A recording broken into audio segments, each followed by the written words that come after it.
ピカタ少なめつけていってね。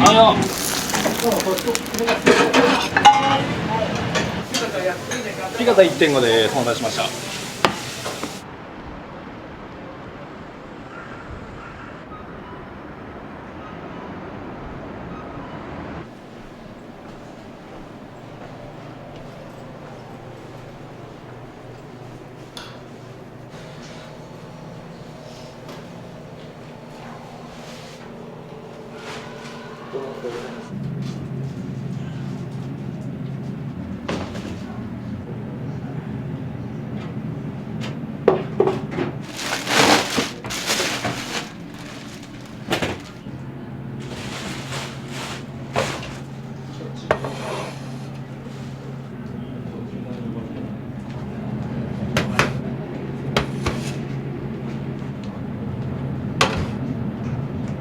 シンプルに卵を作ったランチに1個ずつ卵が乗るんで1日にこれ全部なくなるぐらいなんで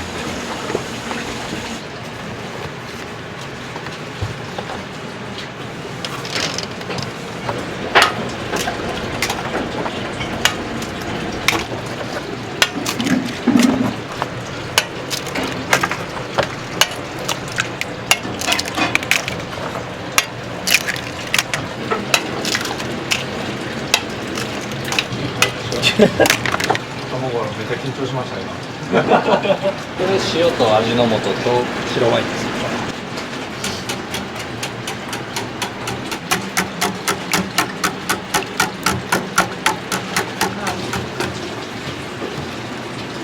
私はもう引退だもんでねもう体力が続かなくなってね70過ぎてついていけないなかなかね若い人に引き継いでくれるいうのでね、若い子にやってもらった方がね、残していていただける幸いっていうね、この件古い店をね、名前だけでも残していただければねと思って。ソ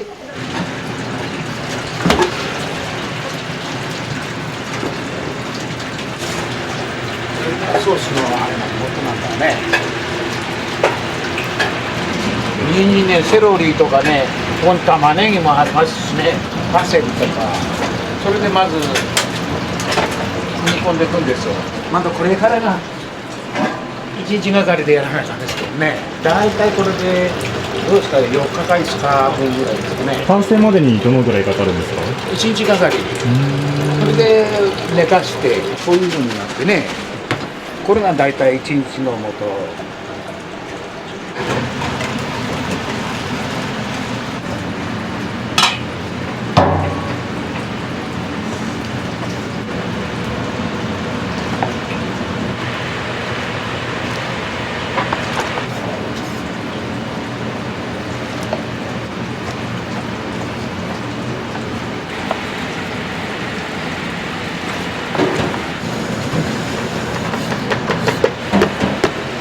これニンニクなんですよ。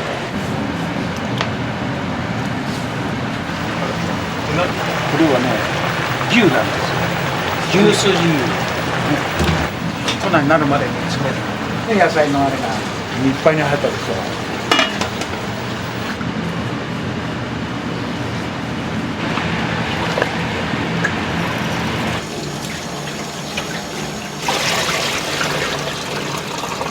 ランチがご飯がつくんで2升ぐらいかな。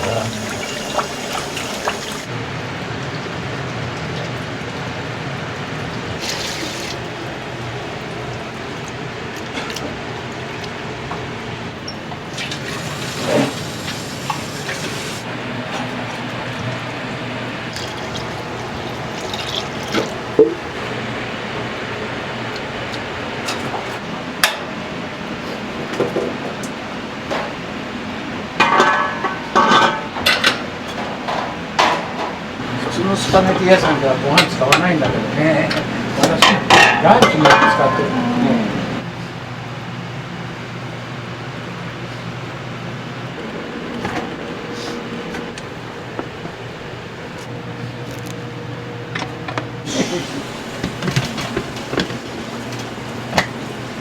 八百屋さんですか？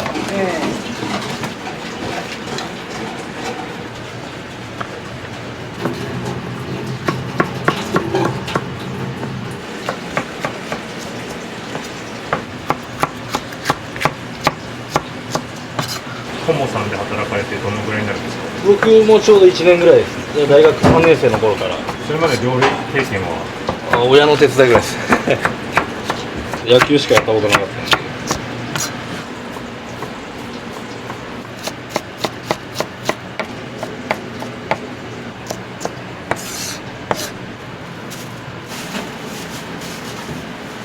大学はもうでも単位は取り終わってるんで、もう基本的にずっと毎日ここにいる感じです。でも単位取りながらが一番大変でしたね。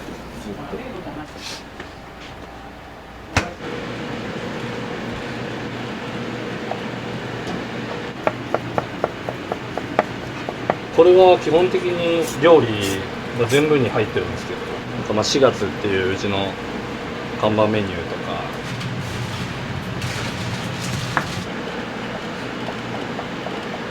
作り方とかも昔から一緒なんですか？一緒、それを潰さずにやってくれっていうのが代々のあれですよね。だからよそより辛くないんだわ、うちの子は。昔からのあれを伝えてくれっていうのが条件だもんで、ね、今度の人にもちゃんとそうやって引き継いでもらってね、もちろんです。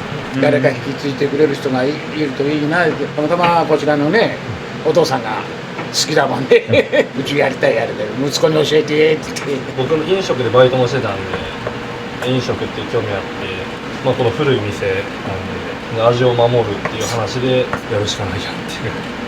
ここでまたママさんもね病気しちゃって、まあ、やれるわなんて言ってね、そういうあれもあったのでちょうどいい引き継ぎになったんですよね。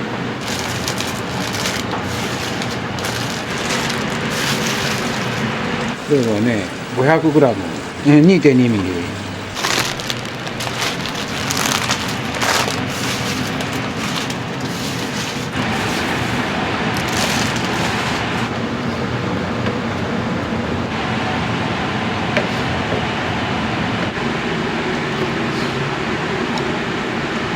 この道具は自作なんですか？そう、これ一番使いやすいもんでずっとこれ引き継いとるんですよ。竹鍋売ってますもんでね、あとサイズに切ればいいので。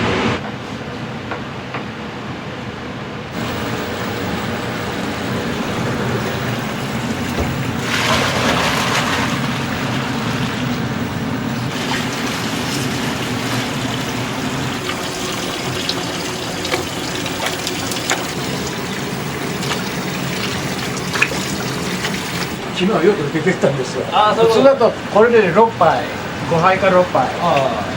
何人もあるだろうこれね。大体150食ぐらいじゃないですかね。50からもうちょっとある。細いのだとこのソースとね合わないんだよ。細いのでこのソースかけるとなんか違うんだよね。そういうもんでね。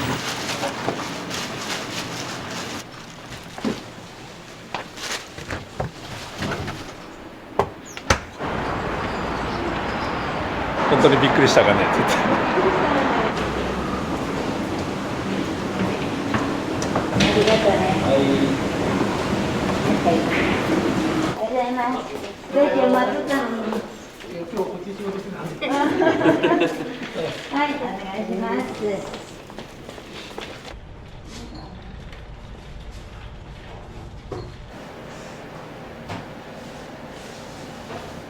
だいぶなるね、私らやってから。もう私ら引退しちゃうもんでね。ママさんが引き継がれてからどのぐらいなんですか？でも4、50年いるよ。そうなんですね。うん、古いよ。年も年だし。そんなけいるとね。はい、うん、そうですよね。でも寂しいね。なんだこれからだね。ありがとう、ごめんね。ありがとう。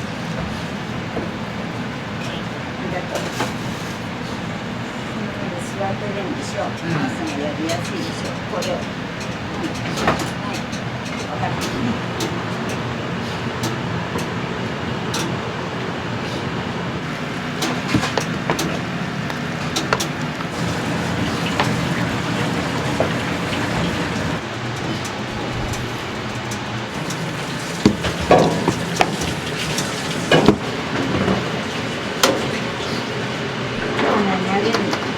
ペーストを混ぜたんですよね。でこの色になる。じゃがいもはその色のあることは混ぜてあります。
違う。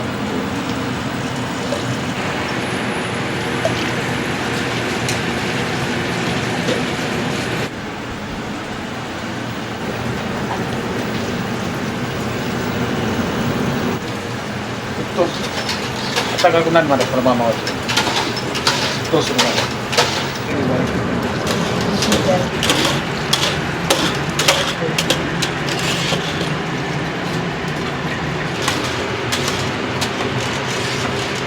ブツブツっていうぐらいでね、沸騰させてもらって簡単に。手前で止めるの。じゃあ年寄りが持ってやつ持たず、それ若い前見とるだけだ。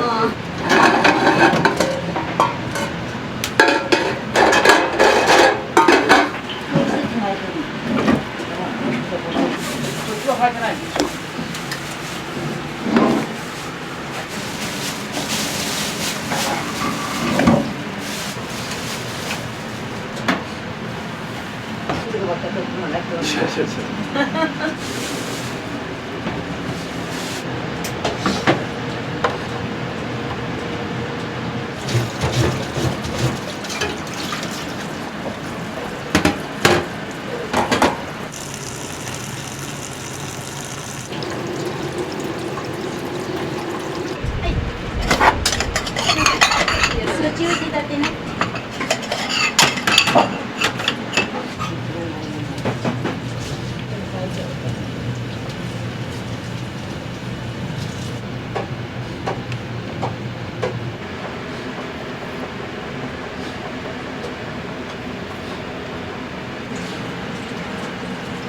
マさんは営業中表立たれるんですか？もう今は立たない。今まではほとんど外だったけどね。もう病気してからいいか。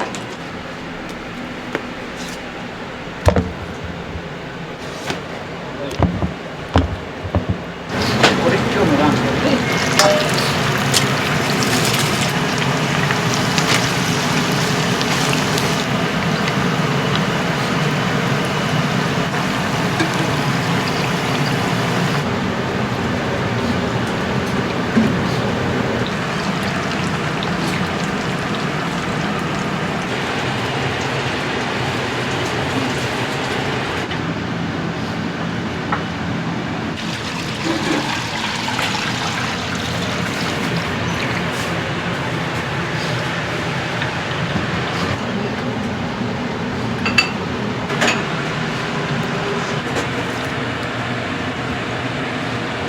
これはメニューにミラネーゼっていうのがあって、それにつけるのと、あとは、2、3種類ぐらい。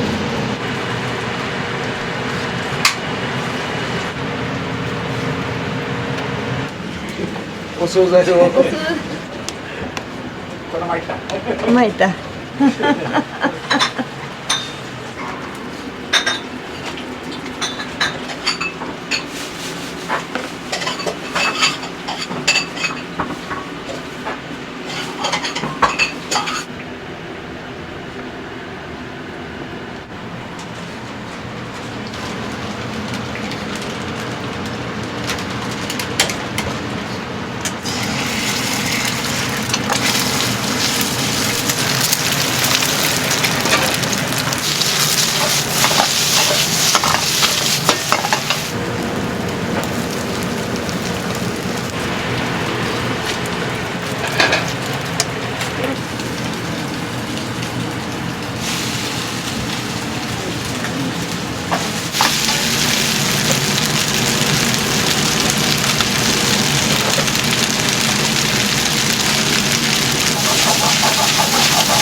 これただの僕の朝飯。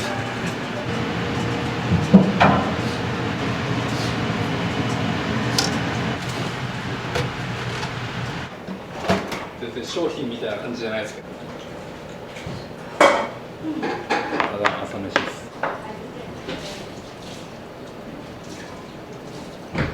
日2食パスタなんですよ、毎日。7キロ増えたね。ねえ、ちょうど一番怖い時ですね。一番可愛い。経営権を引き継がれたのっていつなんですか？ 2月。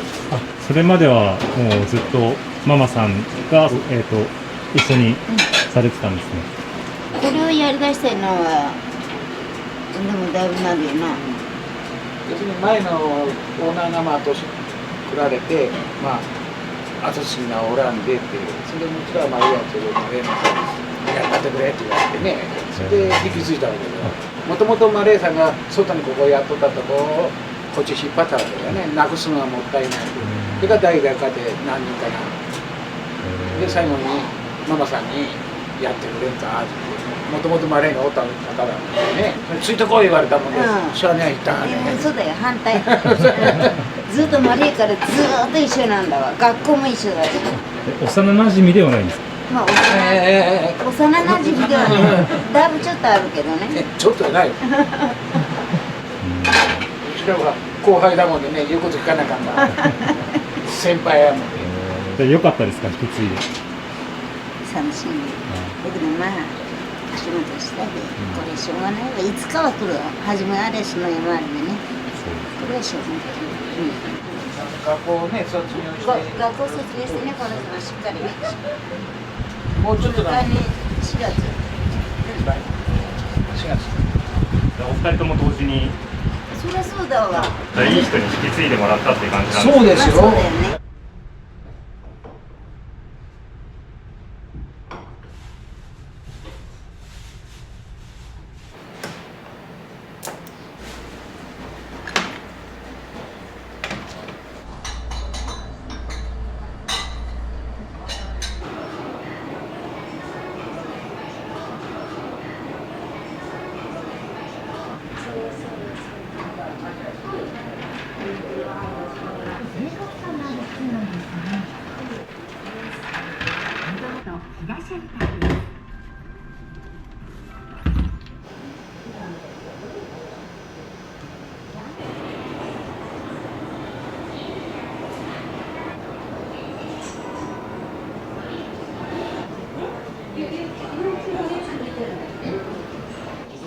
させていただけることに関して。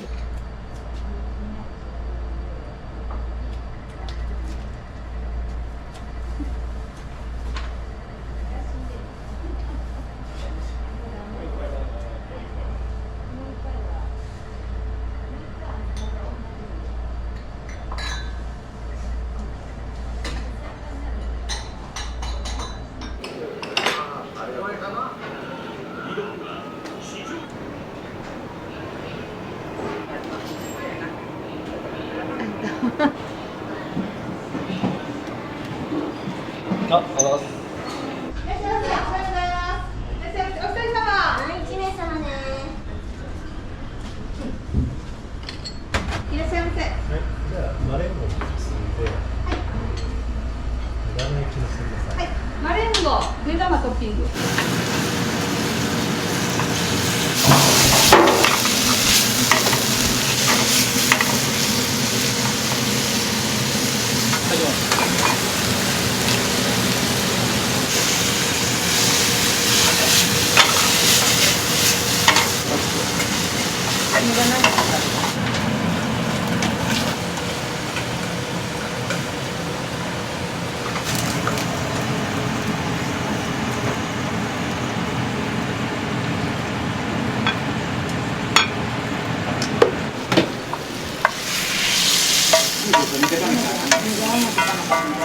1分。はい。山ちゃんちょっと開けて。はい、お待たせしました。はい。目玉のせで。はい。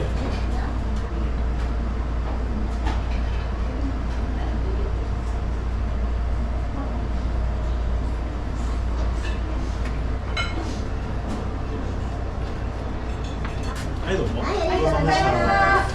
いらっしゃいませ、1名様です。いらっしゃいませ。ランチね。ランチお願いします。いらっしゃいませ、お一人様。1名様。はい。おはようございます。はい、ランチお願いします。ランチね。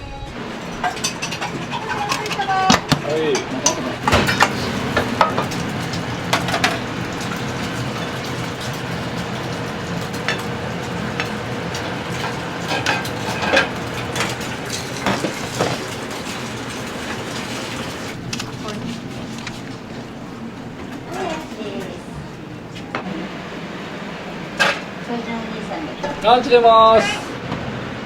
はい、お待たせいたしました。はい、ごめんなさいね。お願いいたします。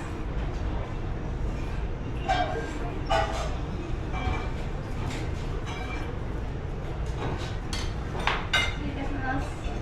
たらこソースね。ある程度それに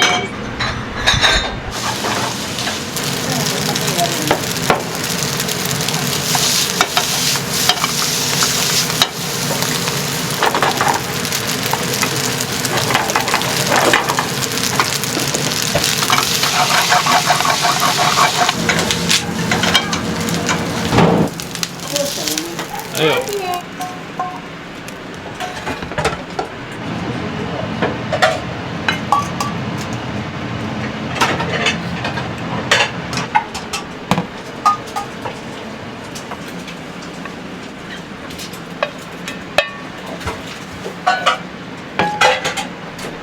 はい、たらこソース。ランチも出ます。はい、はい。はい、ありがとう。はい、たらこソースお待たせしました。ランチお待たせいたしました。はい、いらっしゃいませ。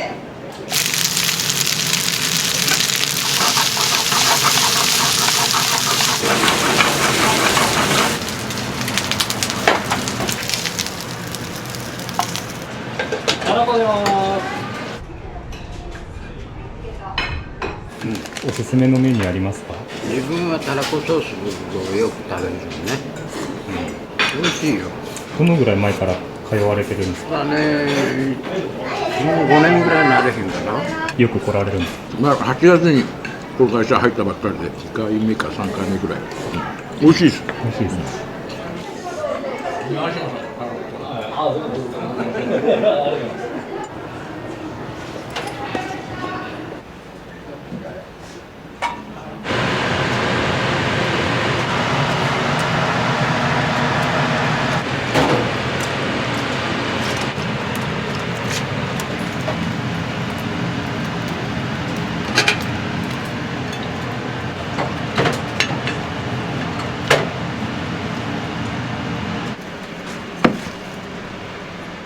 ランチ出ます。はい。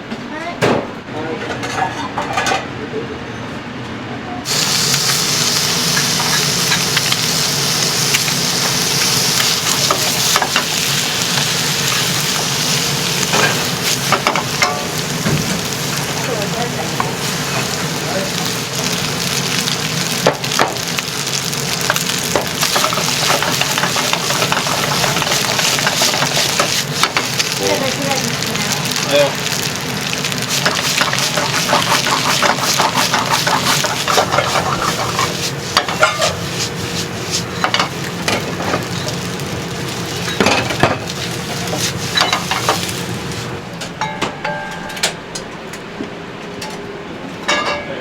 はい。4月出るよ。お待たせいたしました。お願いいたします。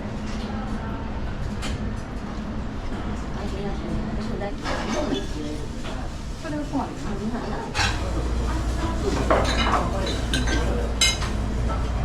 はい、いらっしゃいませ。4月の方で、はい。少なめね。4月の方です。はい。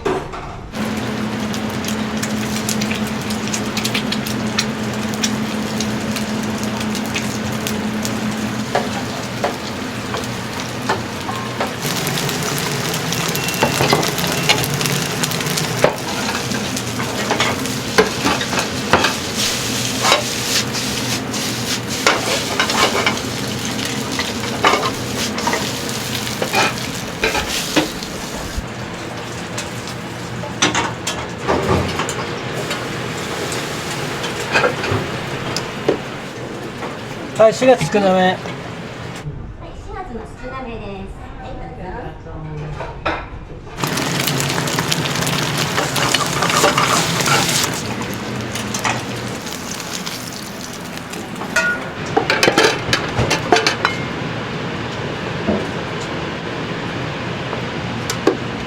はい、ピカタ。はい、はい、ありがとう。ピカタお待たせいたしました。は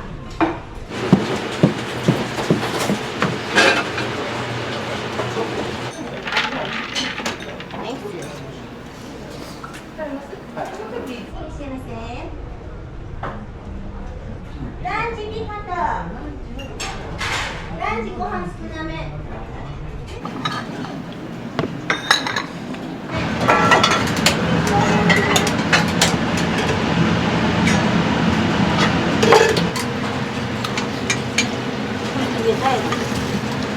密集したんだ。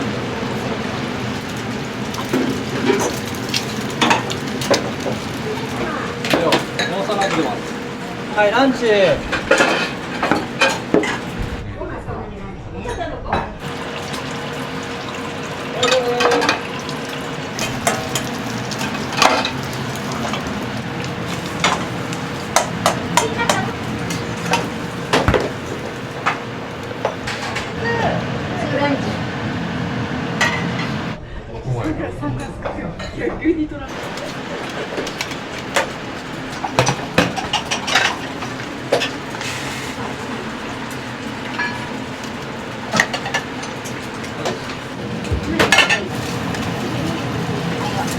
あとお二人様。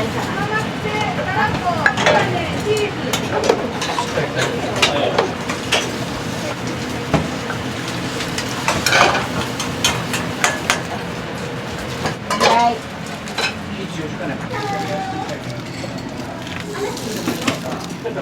はい、ツーランチね。はい。あと4。はい。はい、すいません。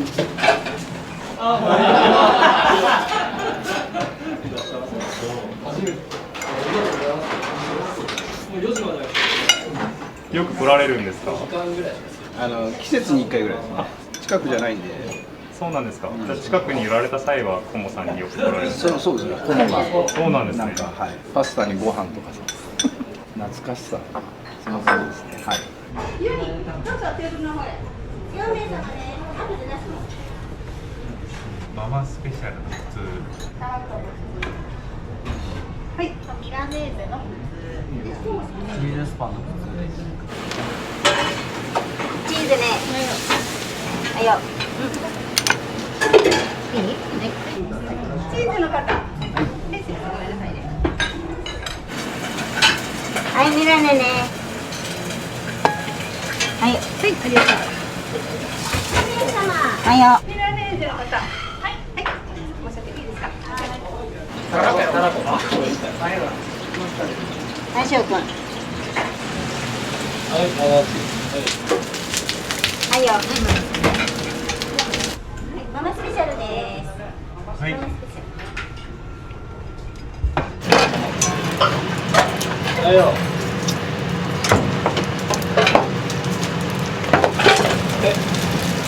これもう一回膨らめて。これは2月の記念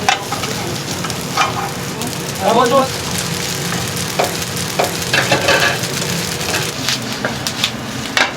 はい、たらこね。はい、たらこお待たせいたしました。前を失礼いたします。ごめんなさい。いかがでしょう。これしまってかな。はいよ。ミラネ出ます。もう一個。はいよ。お待たせいたしました。いら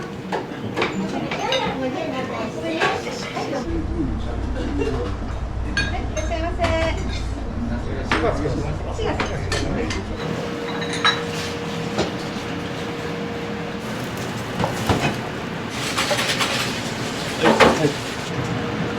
7月出ます。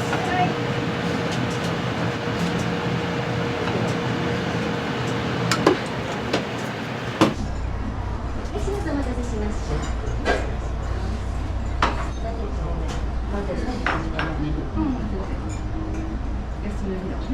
は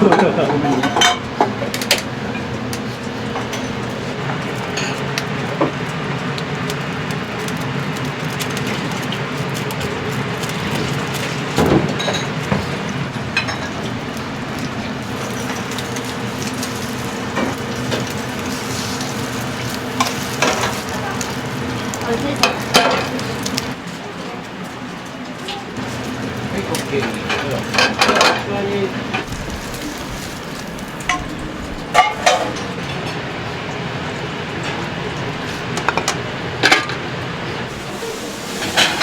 い、ピカタ。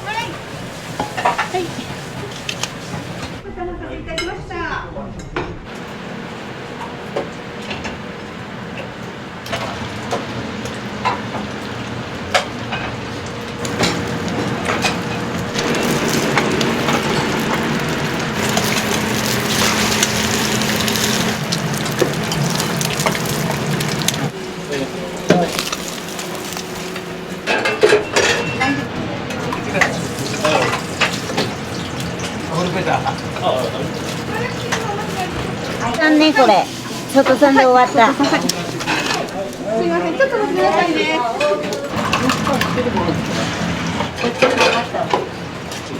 はい。いいよこっちで。あ、もう出しましたよ、出しました。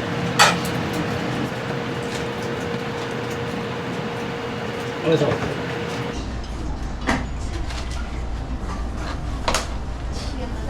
いらっしゃいませ、どうぞ、2名様。ありがとうございました。いらっしゃいませ。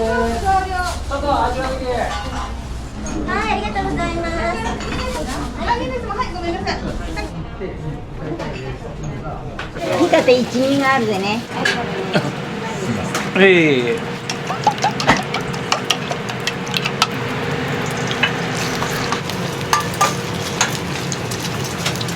卵をやるときはね、ここはあんまり硬いんだよね。ピカタが出るよ。ピカタ出ます。はい、ママ。はい。山ちゃんテレキューバ。キューバ。はい。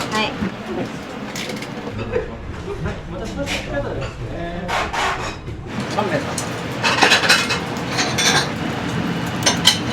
ミラノのドロー。今、ミラノです。今フライで。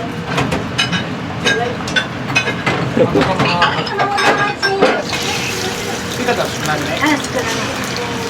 同量ね。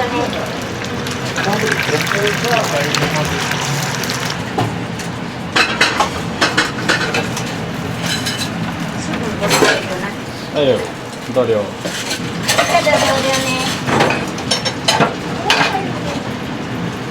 はい、ピカタそう同量。はい。あと持ってくれるか。それも14。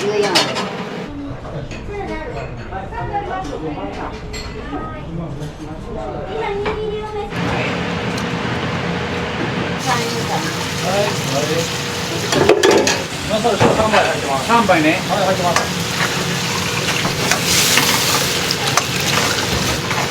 マサランチが何個ですか？ランチ1個。 1個。はい。はい。はいよ。は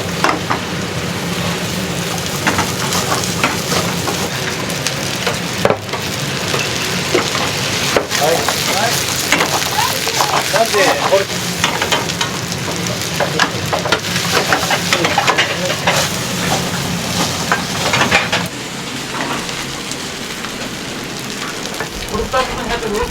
よいしょ。 4月3つ出るよ。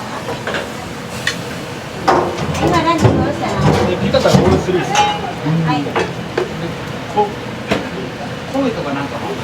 焦げ。これ。車は。車は。こっちの3つ。ランチが2つですね。 4月ね。で、コーンを2つつけてほしいです。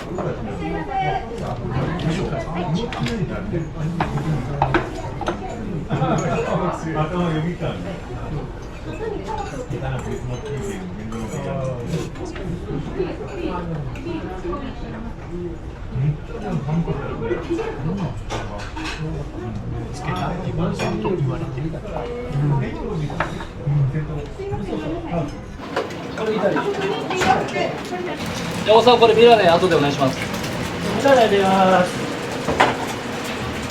はい、ザリね。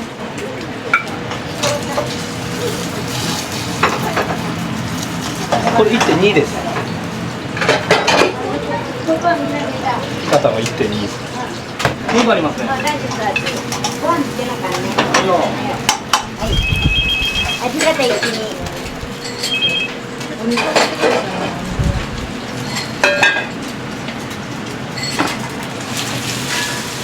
はい、もうさすが大事に。はい、1、2ね。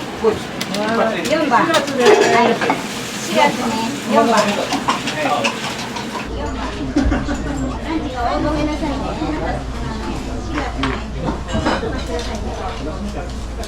4月です。どうだ。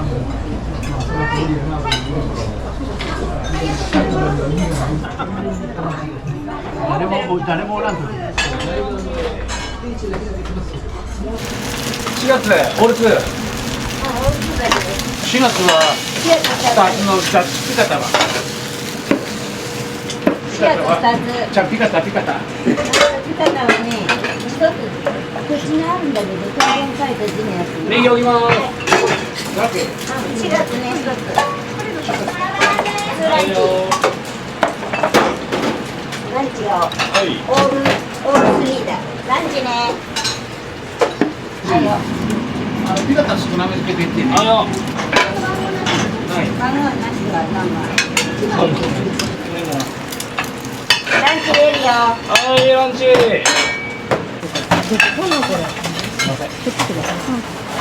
あとランチが1個でいいわ。あ、2つ。あ、3つだ。3つ。で、4月がオール2ね。もちろん見てます。2杯。で、ランチはあとオール3。はい、じゃあ待って。これは何これ。いいよ。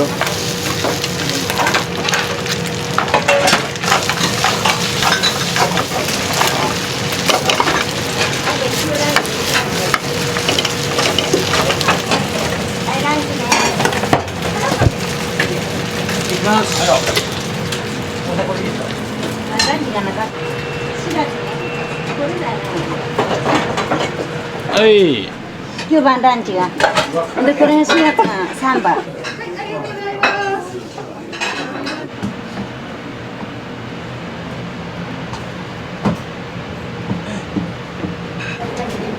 れ違うでしょ。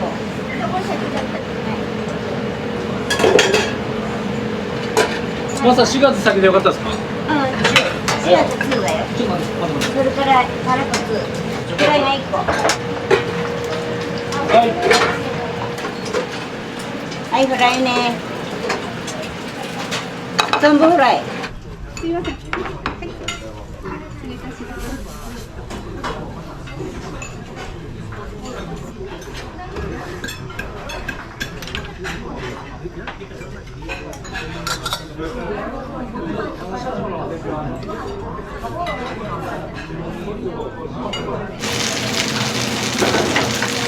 よいしょ。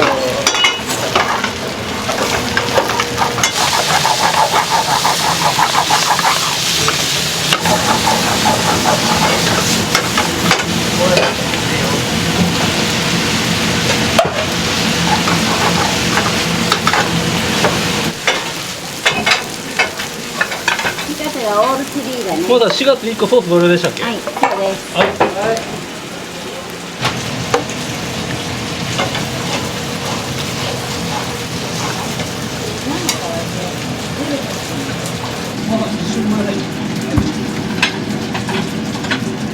はい、4月。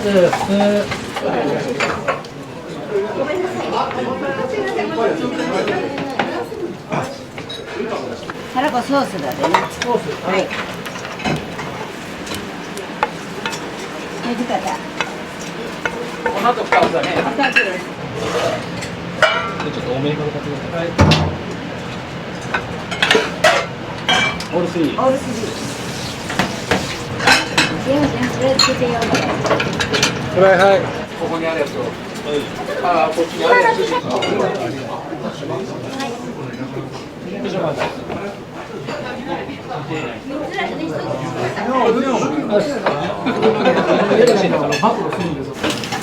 まだ焼かなあかんね。はい。はいよ。ランチね。ランチ17番。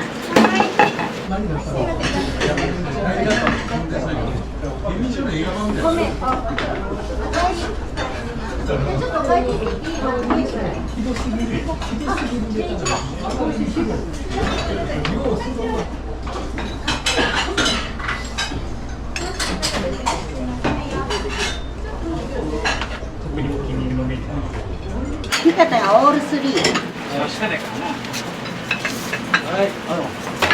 はい、ピカタね。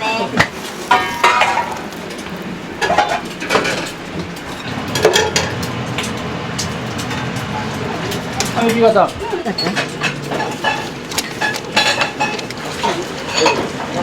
い、ランチ出ます。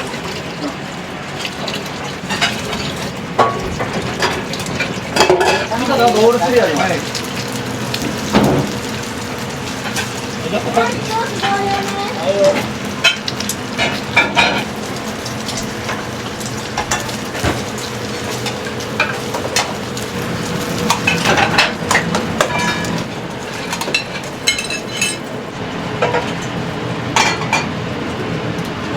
はい、ピカタ出ます。15番。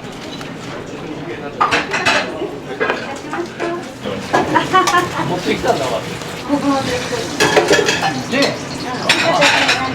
はい、ピカタ。はいよ。だからどこだ。ここか。うん、これ。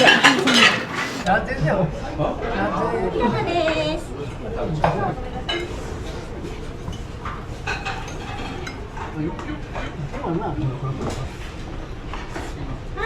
結構いっぱい飲むよ。うん。あ、飲みなさい。はい、ランチね。3番、増量ね。お待たせいたしました。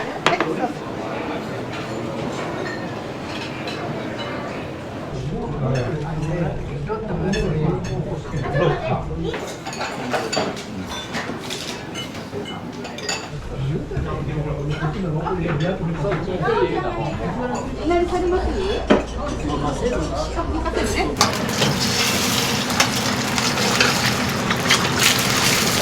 まだ増量出せないと思います。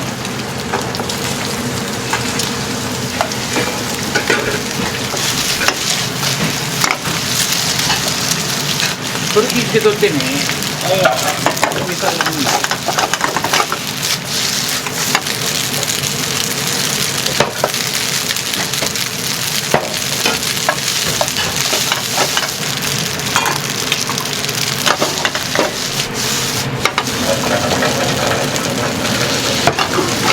これ頼んでいいかな。お願いします。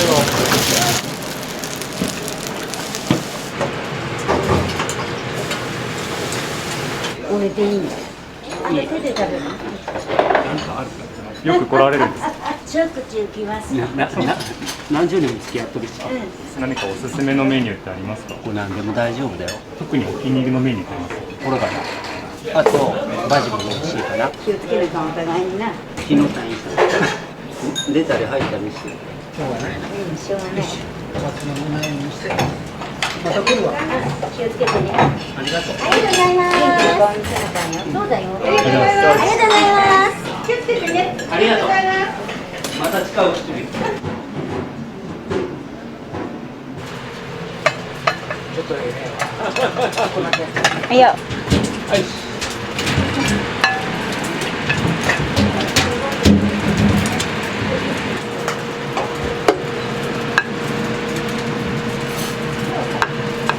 全然なくて。はい、ランチね。15番。何時お待たせいたしました。今日は高いでしょうだって。全部さ。は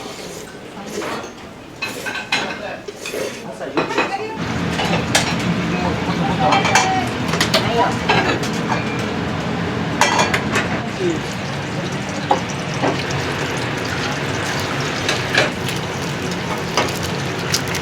一番出てなくない。一味が一個だけですか。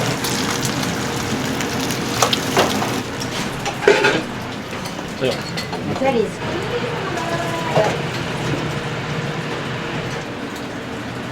はい、また。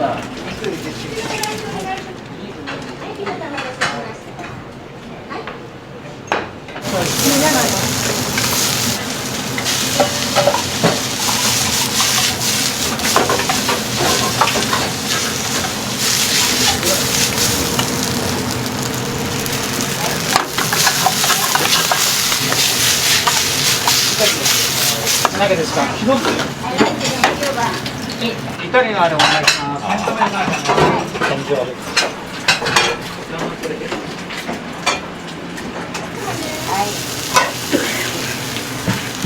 二人ね。はいよ。2名様です。お待たせしました。ごめんなさいね。はい、いらっしゃいませ。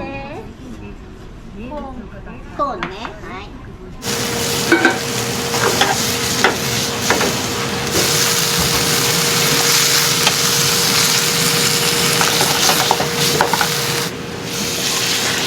チーズとねかなかんがね。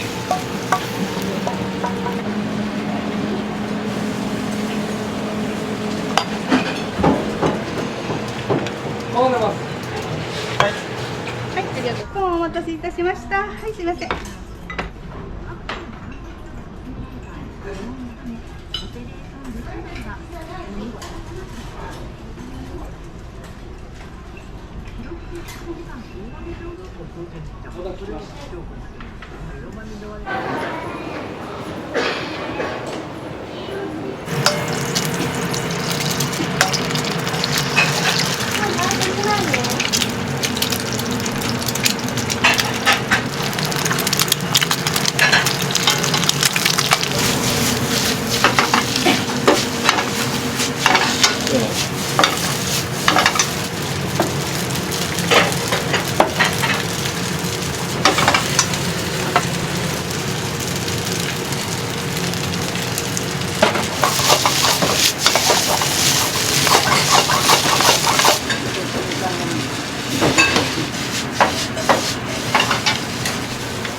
4月1名様です。お願いしました。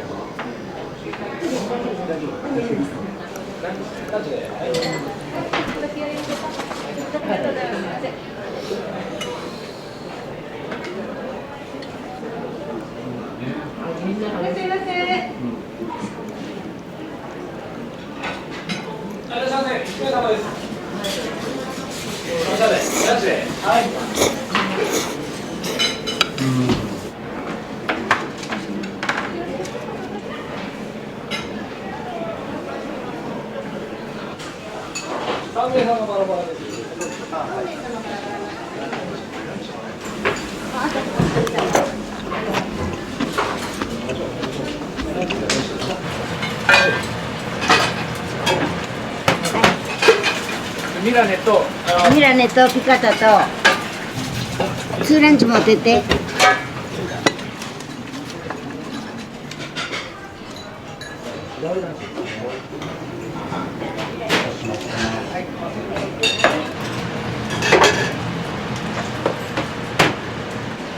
ランチね。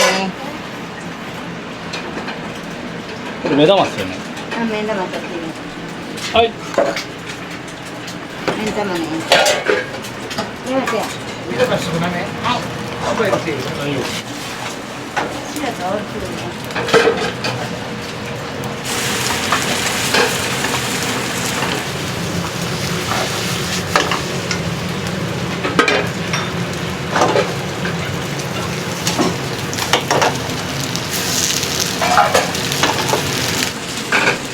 だったね。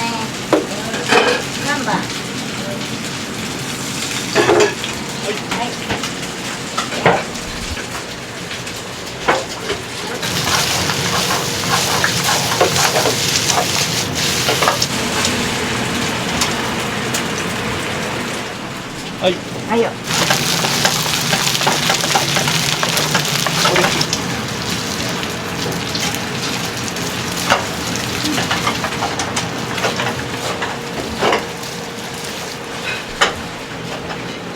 田んぼ。はい。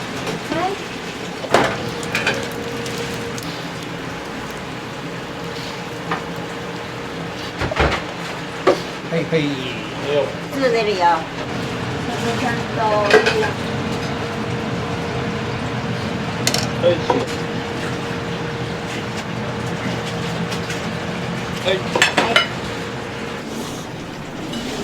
4月ですね。4月出るよ。はい、もうさ4月。はい、4月ね。じゃあ。ランチがソース同量でよかったですか？そうです。はい。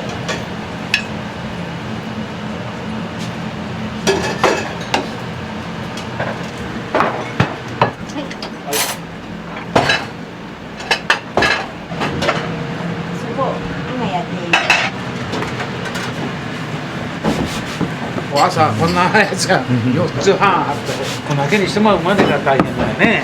焦げんように出てかいし野菜もいっぱいあって。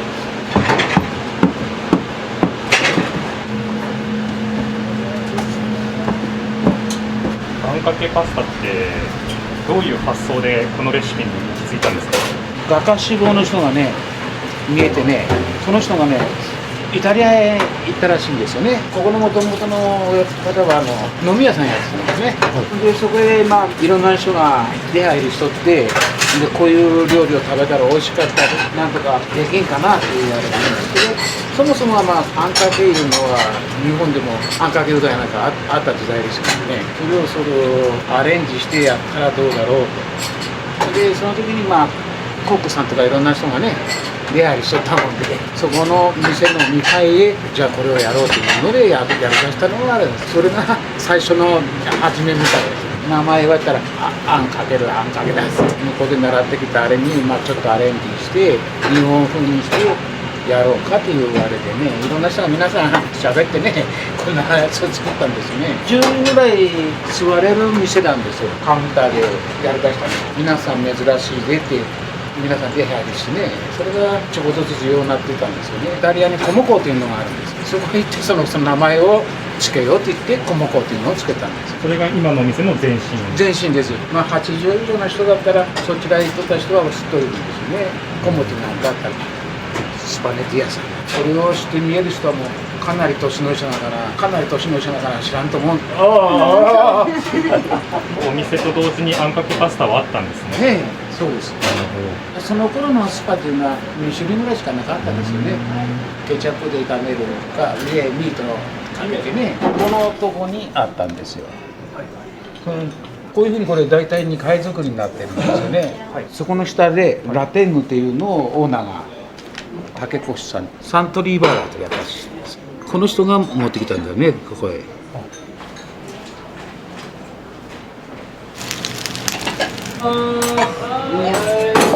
たらこ2ね。たらこ。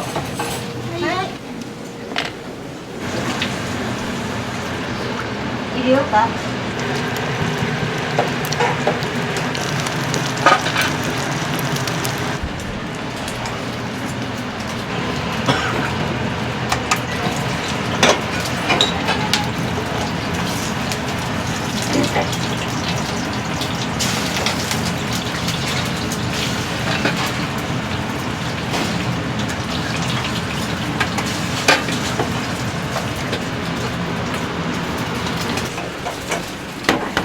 あれがあるでしょうか。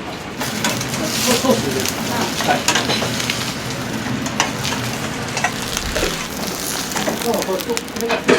これお兄さんすごいね。でしょう。こちらあれみたいなお餅ソースにあ、ソース。入れていった方がいい。食べる。これ早くピカタ 1.5 でお待たせしました。はい。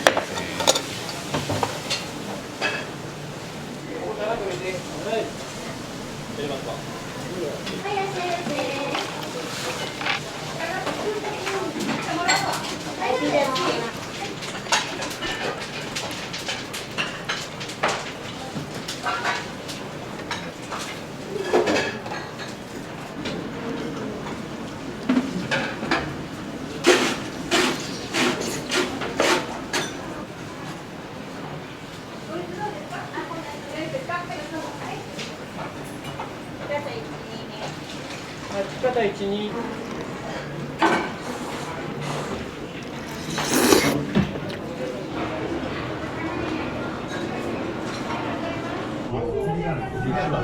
じゃあ並ぶかね。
もういろいろと野菜とかも入ってる。野菜と肉だけですね。これははいどのくらいの時間かかるんですか、完成まで。寝かせるとかをやっぱり抜きにすれば早くて2日で時間かけてやれば、まあ、どんだけでもかけれちゃうんですけど普通にやったらまあ3日ぐらいっていう形にはなってます。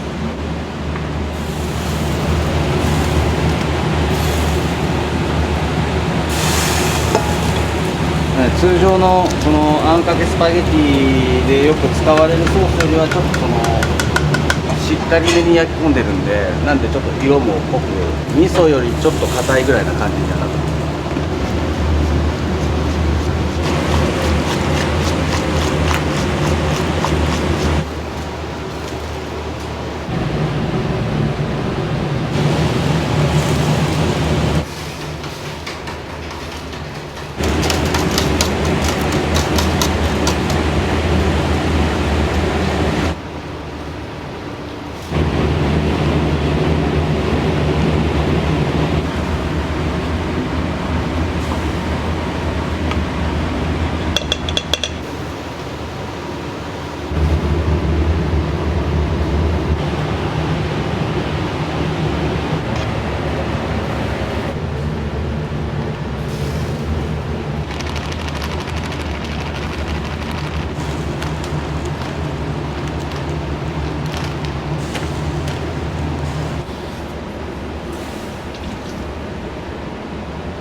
若干通常より多めな感じで入れてあります。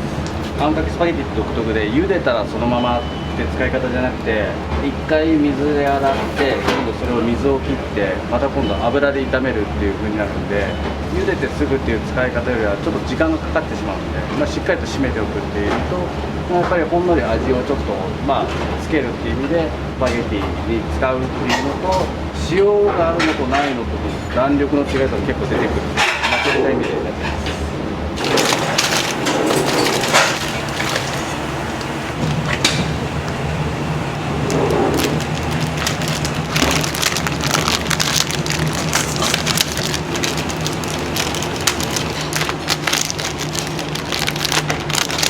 パスタはラーメン店さん独自のパスタ。日本製マさんっていうところでちょっとお願いして、オリジナルな感じでちょっと作ってくれて、扱いやすい回転で作ってもらいます。いんで、この茹で時間とかにしてもそうですし、気温とかもだいぶいろいろと変わってきちゃうんで、扱いやすいと本当助かるんですけど、日本製マさんも言ってたんですけど、麺も生き物ですからっていう風に、小麦からしっかりできてるものなんで。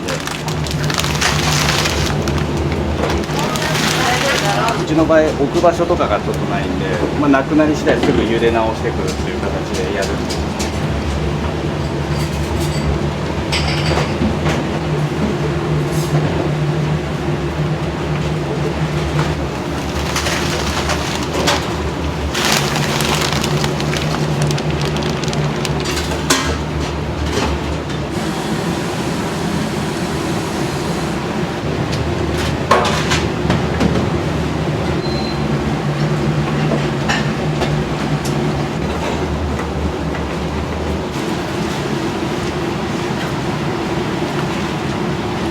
混ぜすぎてもまずくなっちゃって結構難しくて、今これお湯が白色っぽいんですけど、混ぜすぎるとこれが黄色いお湯に変わってくるんですよ。黄色いお湯になっちゃうと芯が残って全然美味しくない。スパゲティを茹でること自体が大変ですね。あんかけソースを美味しく作るのは当たり前なんですけど、スパゲティの方自体が美味しくなかったらもうソースまで台無しになっちゃうんで、スパゲティだけでも食べて美味しいねって思えるやつを作った方が喜んでいただけるかなっていう感じで。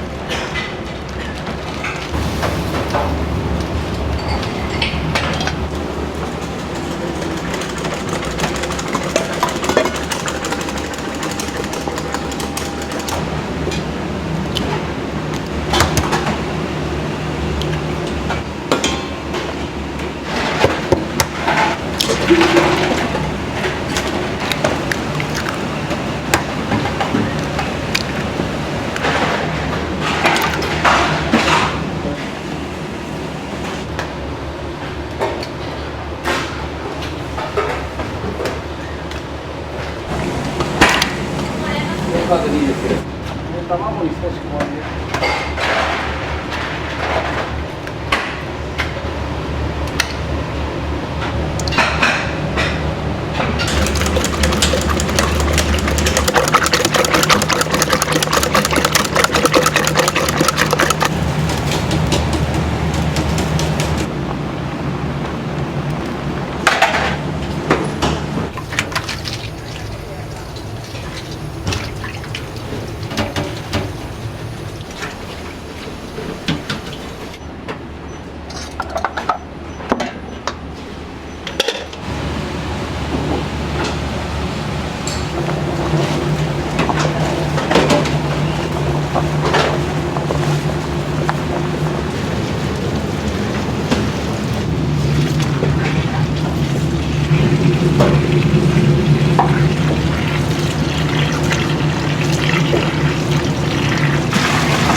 思います。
お仕事お疲れ様です。ごめんなさい。豚骨ベースゼラチキントッピング。ポパイ S1 とんかつ目玉ウインナートッピング、とんかつベース1ゼラチキントッピング、 ETC1 ゼラチキントッピングいただきました。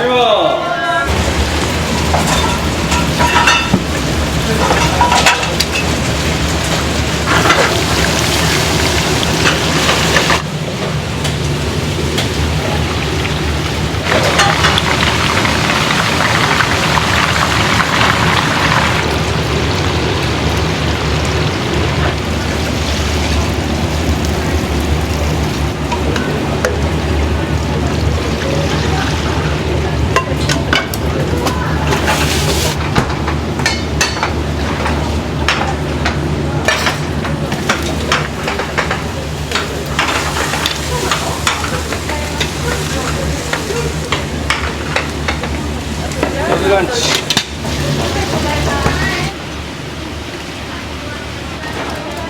どうもでした。お願いします。お待たせいたしました。ランチですね。どうぞ。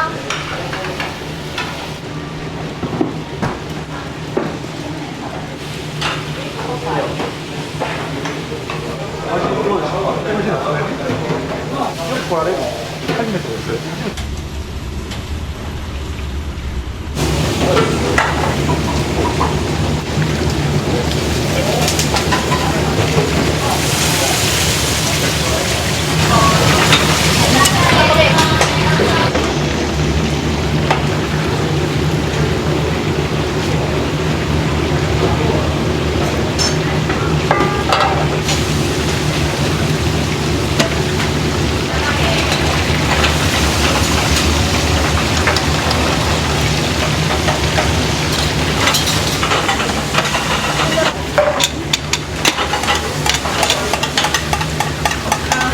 ろしく。いいからお茶目玉お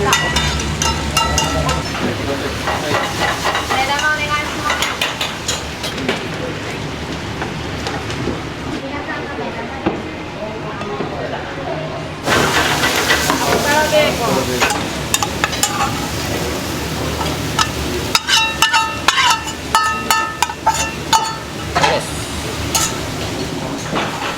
でお待たせしましたアスパラベーコンです。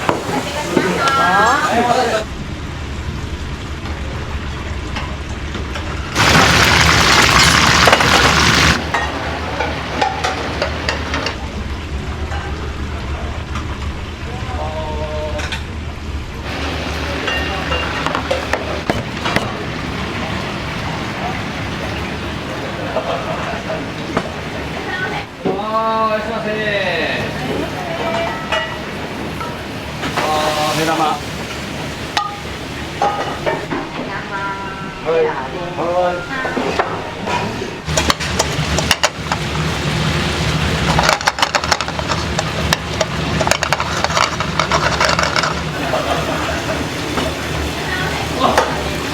いらっしゃいませ。ご来店ます。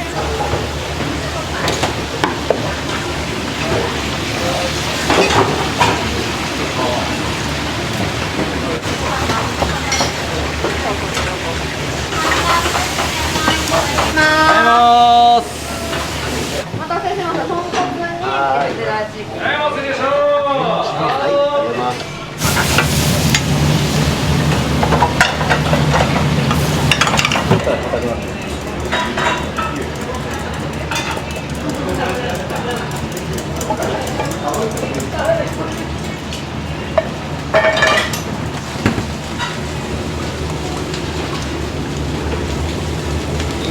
ゼラチキン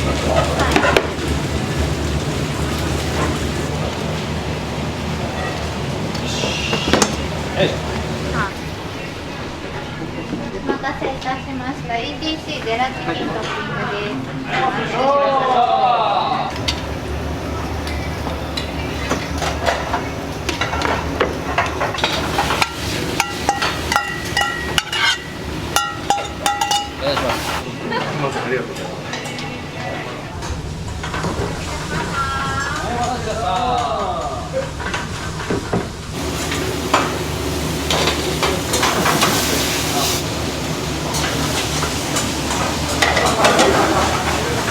はい、1名様。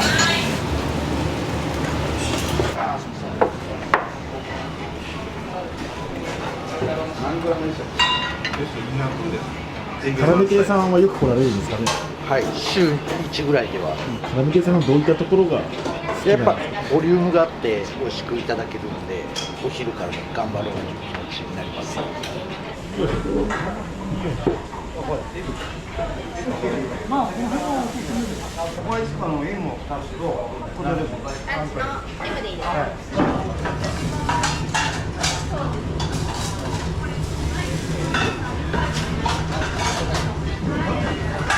うまいですね。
カラメ系さんよく来られるんですか。いや、僕は初めてですけど、来ますよ。お高田は趣味で来られる。うまいもん。どういったところが好きですかね。スパイスがよく効いてる。癖になるね。わかりました。お願いします。じゃあこれランチ。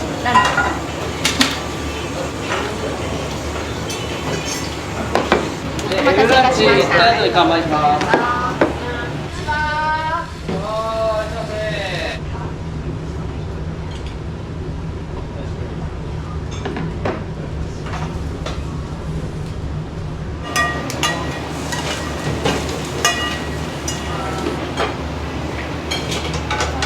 お願いします。はい、お待たせしました。お待たせいたしました。看板の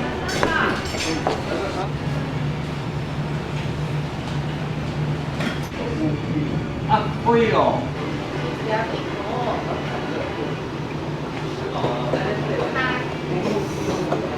ラーメン屋さんよく来られるんですか？ちょいちょい。どういったところが好きなんですか？やっぱソースですね。もう心ソース。天下一品だと思います。大好きです。いらっしゃいませ。お仕事お疲れ様です。いらっしゃいませ。どうもいらっしゃいませ。いらっしゃいませ。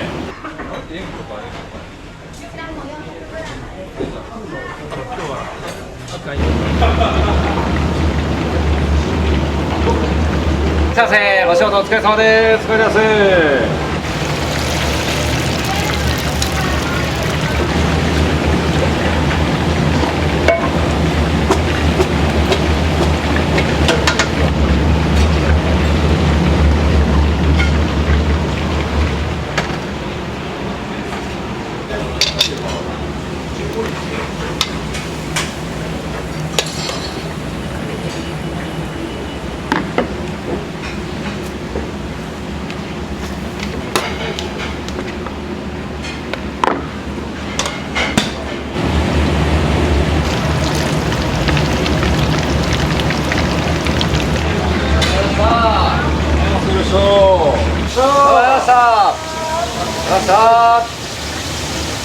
お仕事お疲れ様です。ご挨拶。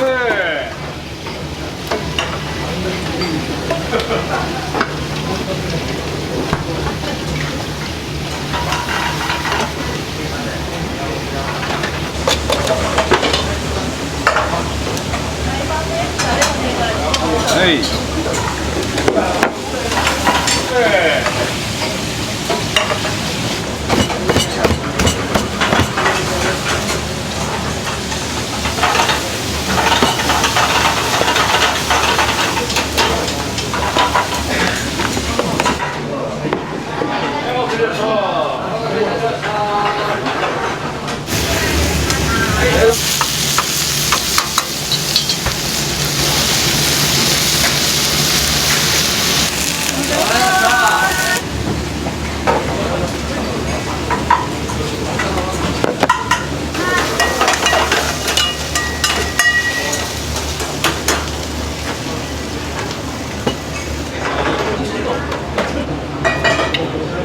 全然いける。こっち記載踊る。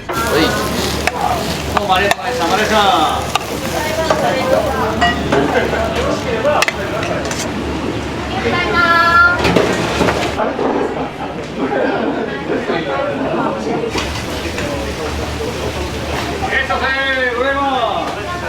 いらっしゃいませ。ご来店ありがとうございます。いらっしゃいませ。ございます。1名様です。お仕事お疲れ様です。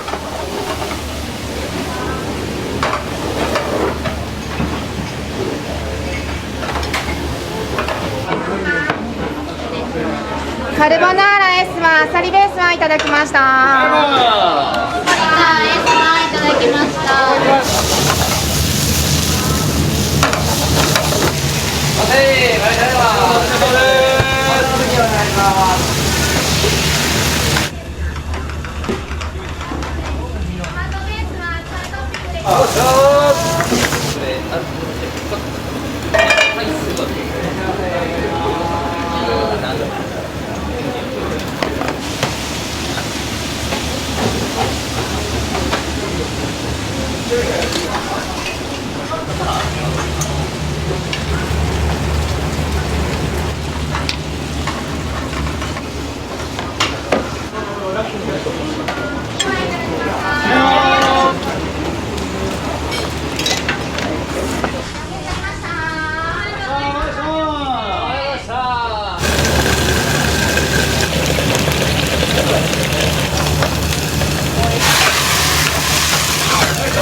お願いします。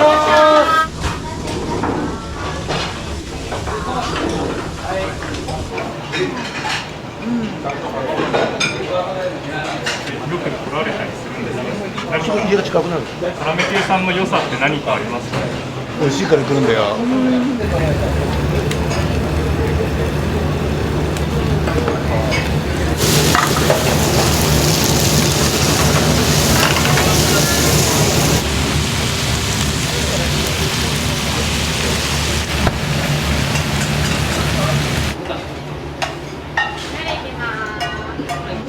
待たせいたしました。トーマンチ後ろから失礼します。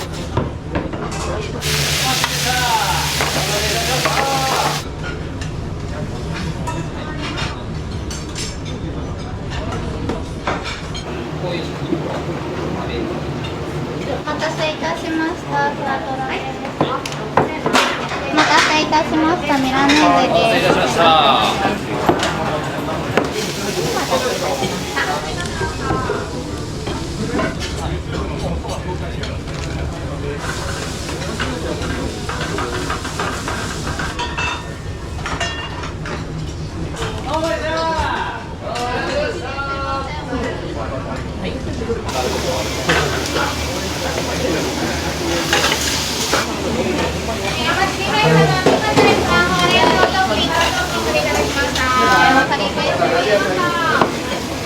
お待たせいたしました。ピッカーと後ろからすみません。失礼します。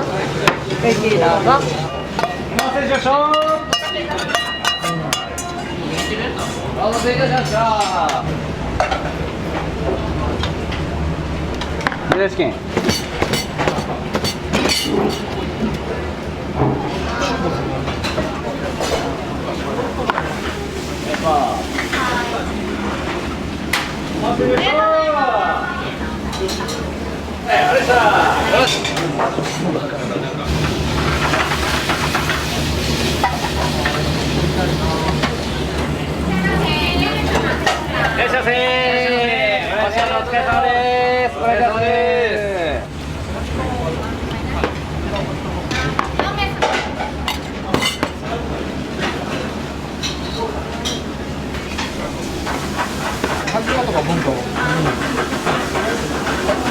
お待たせいたしました。カニクリームスパイスです。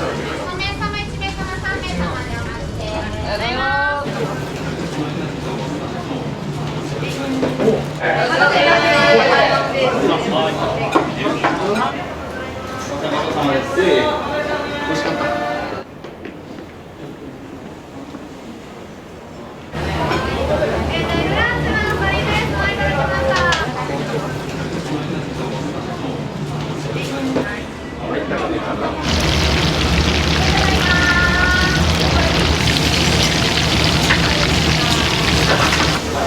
豚骨をいただきますよ。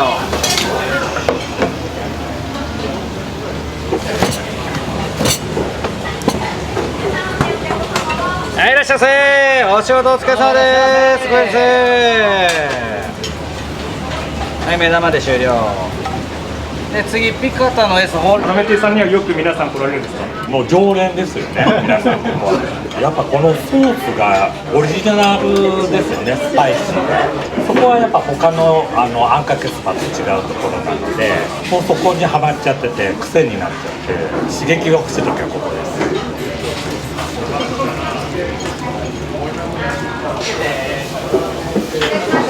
ありがとうございます。ありがとうございました。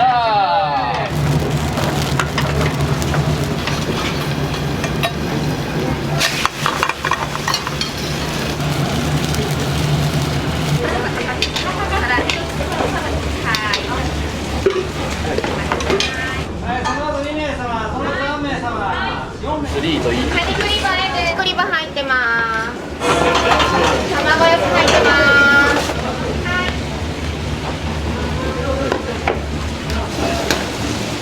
ピカタ L です。お待たせいたしました。ランチ M サイズ、こちらからすみません。失礼します。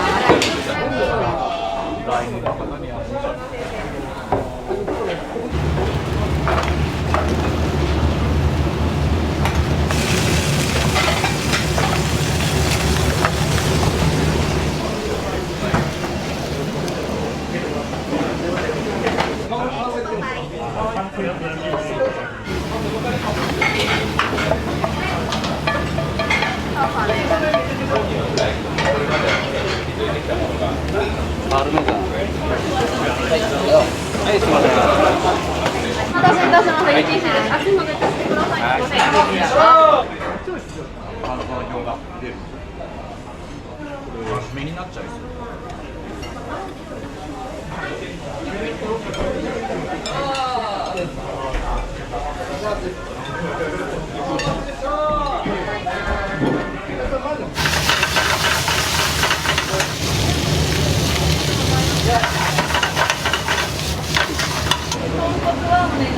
はい。イカタ、アスパラ。映画。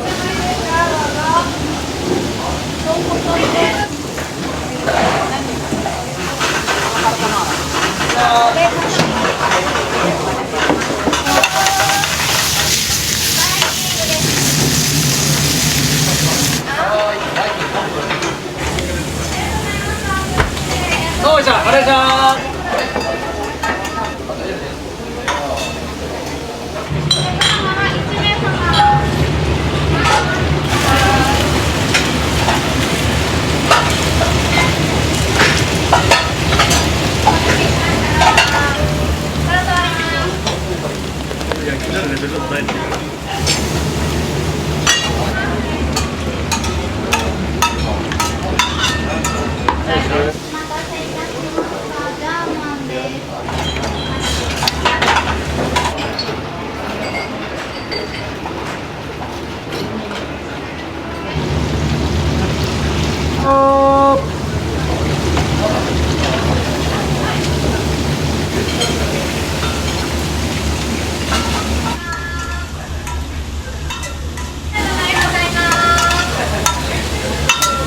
どうもあれでした。お仕事頑張ってさせ。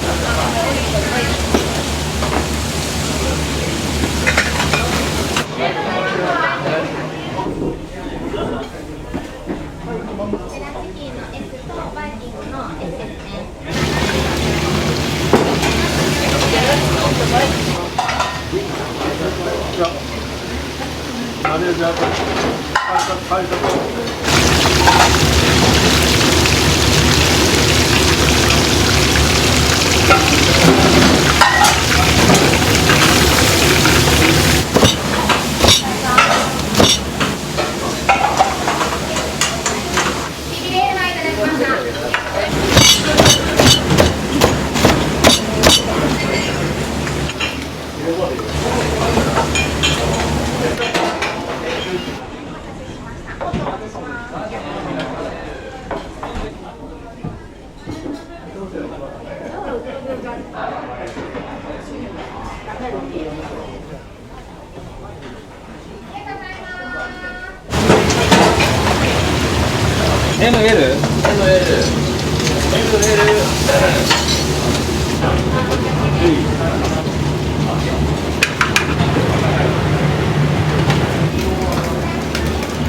はい、お待たせでした。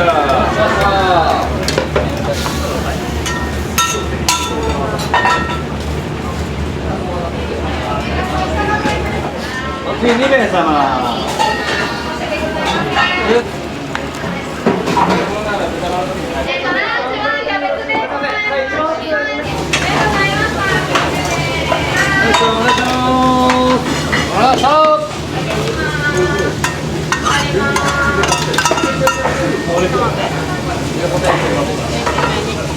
ありがとう。さっき言ってた豚バラトッピング。ありがとう。はい。はい。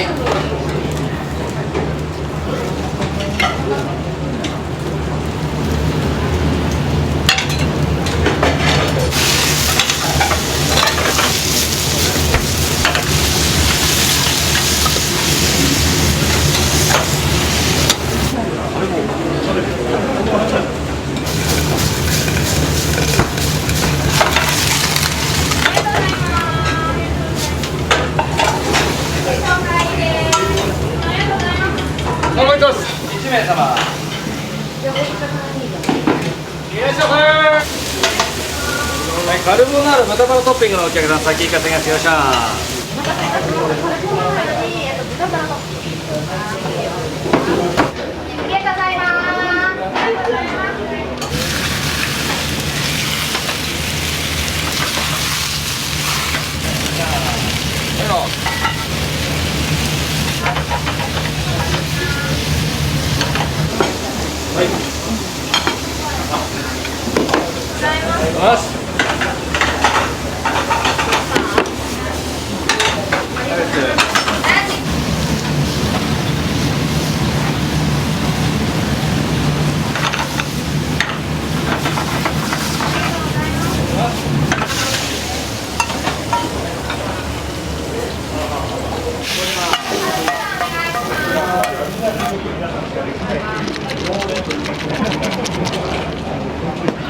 はい、お願いします。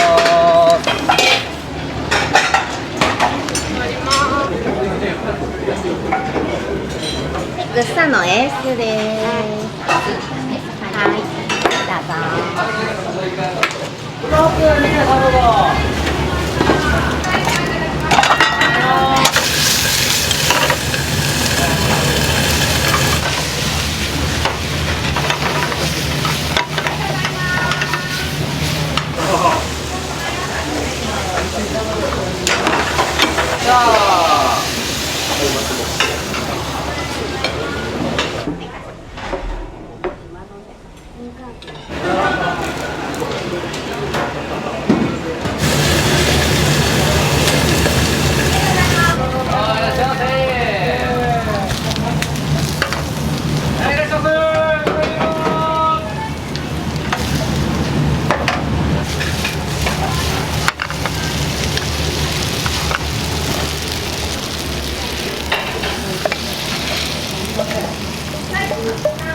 い、しびれの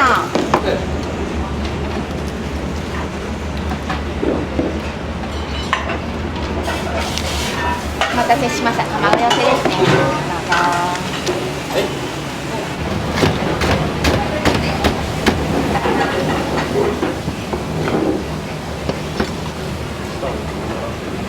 はい、お伺いします。後ろからお願いします。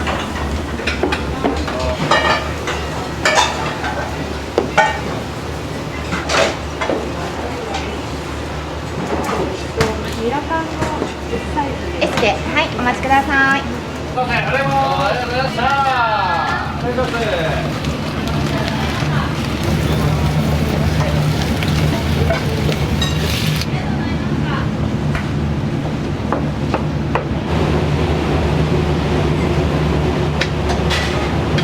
まずは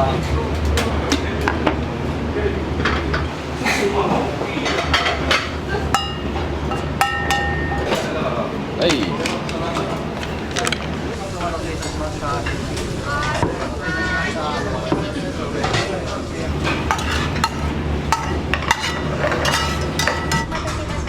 い、お待たせでした。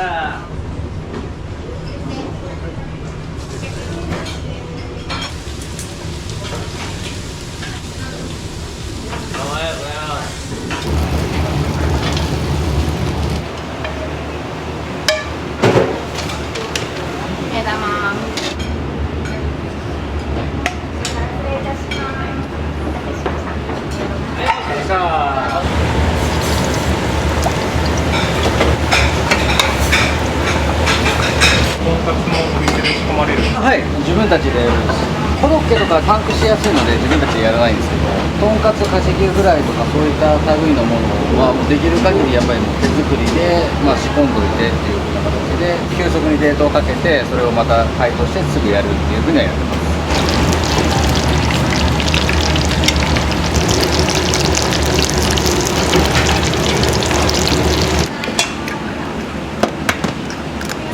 ノーマイさん、お仕事頑張ってください。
台湾の火消しといて。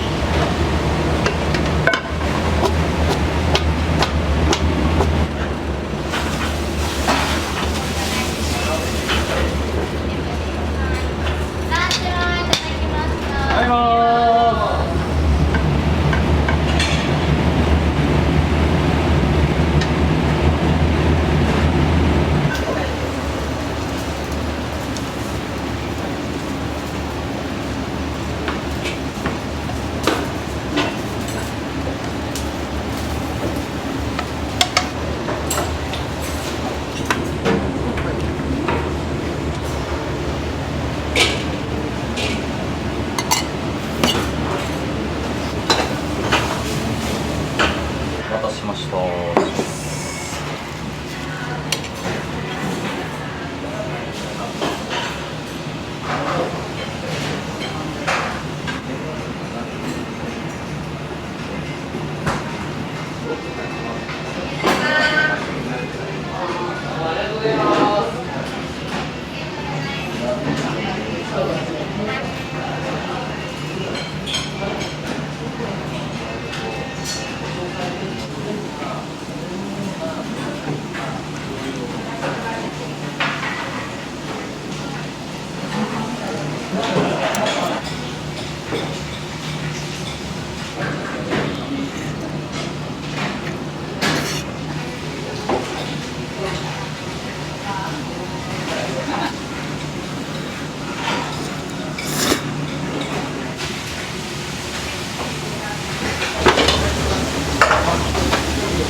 ペーストピューレを入れる前に野菜をひたすら煮込むんですよ。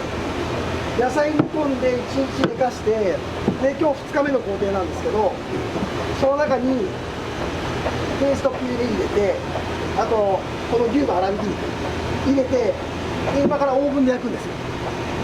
手がかかるんですよ。大変ですまあまあこれをじっくりやると、やっぱりその野菜のうまみ、野菜の甘さとかお肉のうまみがしっかり凝縮されるんで、この工程がすごく大事なんですよ。ちなみにそれで今何人前ぐらいあるんですか？これ300から400あるかな。簡単に言うとね、味噌汁なんだ。そうなんですね。じゃあ味噌を溶かすような形で。そう、これをさ、焼いてしっかり煮込んでたやつを僕らは味噌って呼ぶんだけど、あ、ちょっとごめんね。焼いて、でこれを伸ばして、で最後固めて作るんですよ。お湯の中に調味料入れて、この味噌入れて溶かして、この作るソースなんで、イメージ的に味噌汁。それがあるんですよ。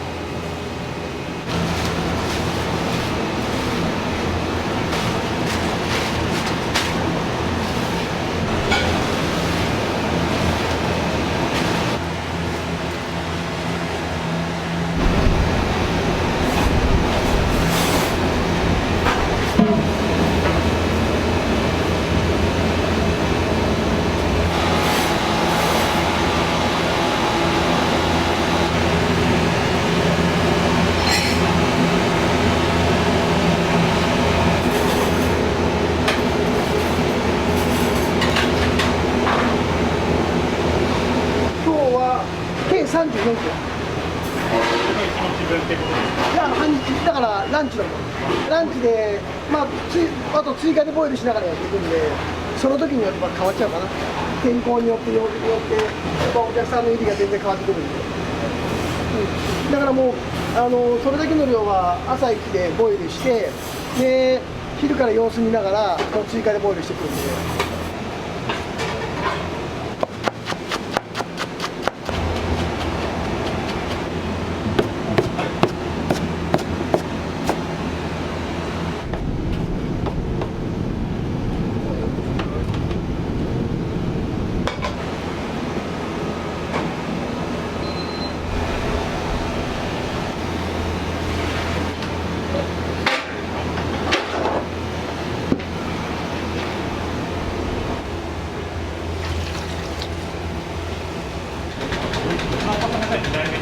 厳密に言うとね、僕は3代目なの。あんかけパスタと四川の歴史はうちが一番長いから、今年で62年かな、長いね。僕より年上だもん。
6割ぐらい通しておきます。また冷蔵庫で置いといて、オーダーが通ったらもう一回鉄板で仕上げる。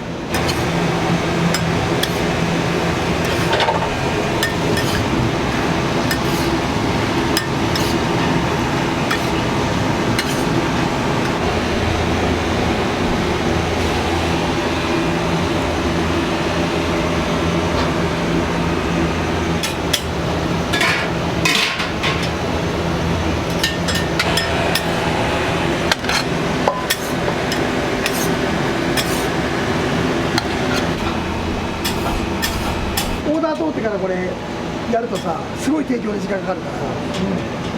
どうやって作るんですか？置き方はね、店舗によってやり方が違うと思う。だから豚肉の黄金焼きだから、豚肉と卵さえ使っとけば、まあ、ピカタになっちゃう。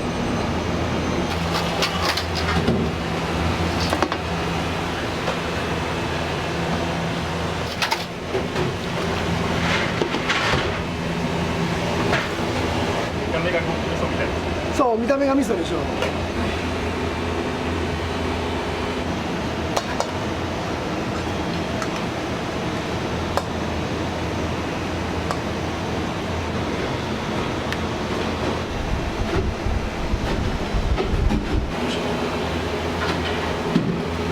だしの素入れて、でその後に味噌入れるじゃないですか。似てない？似てます。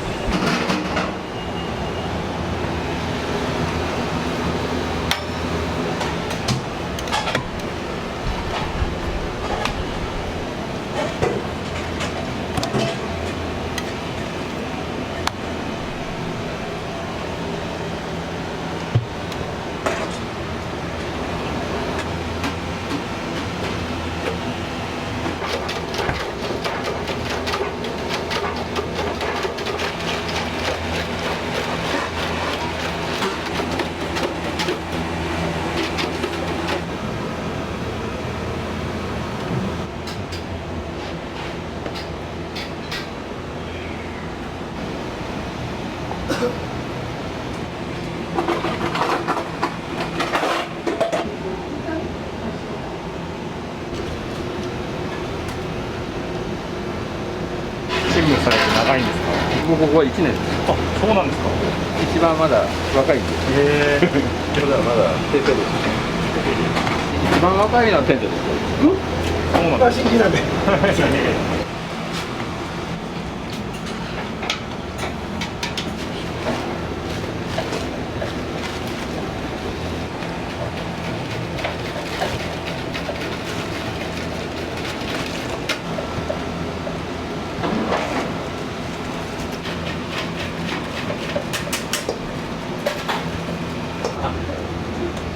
かもしれない。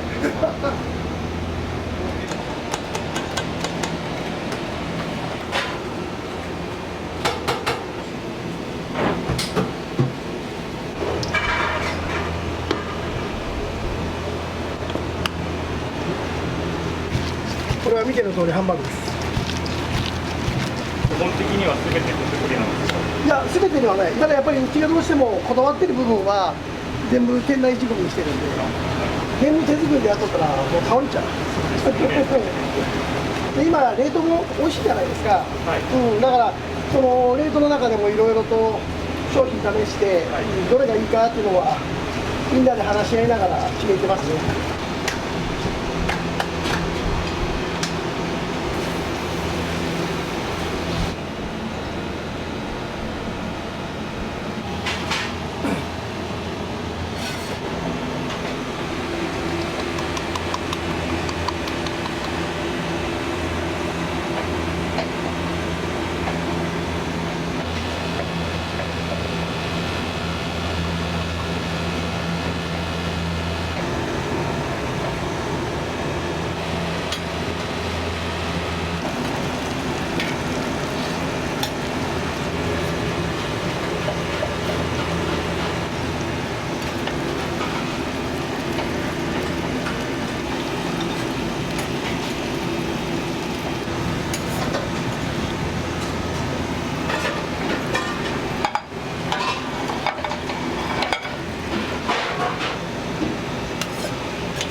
うちのもう本当に縁の下のギャラ持ち、そういう人、うちの父親から知ってる人。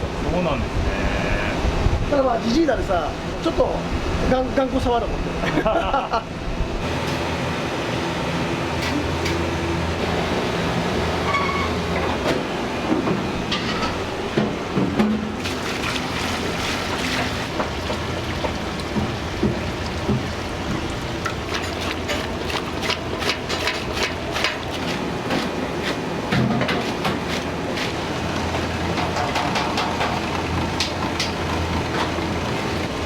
カレーちょっとかき混ぜたってね。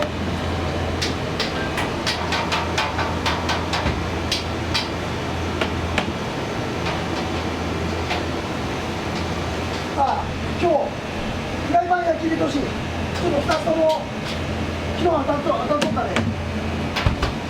可愛いでしょ。可愛いけど意外と戦闘力高いんですよこれ。最近導入されたんですか？そう、まだね導入してから半年ぐらいかな。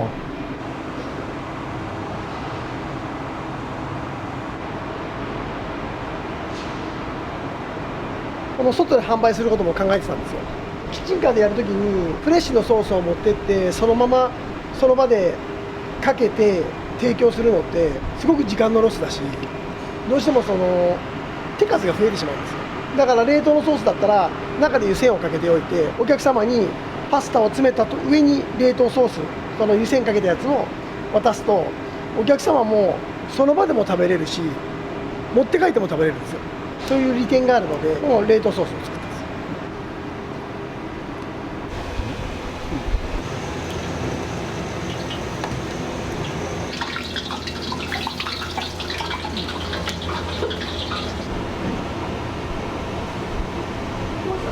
湯むきしたやつを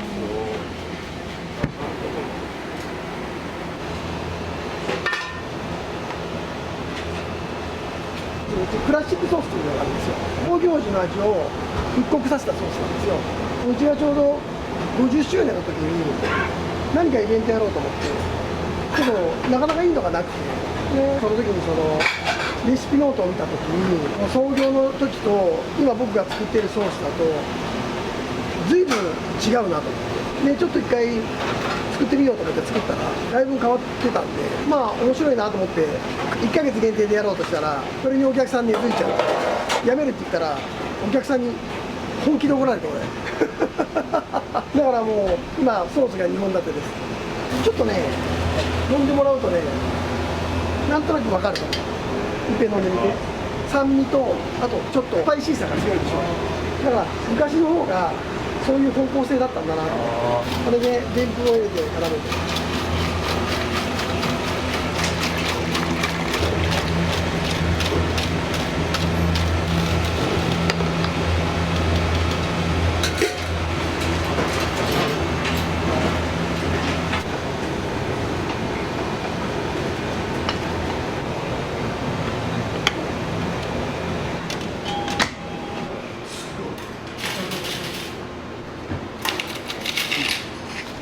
僕なんかまだまだこんな2軍ですようちにはまだ1軍おるもんな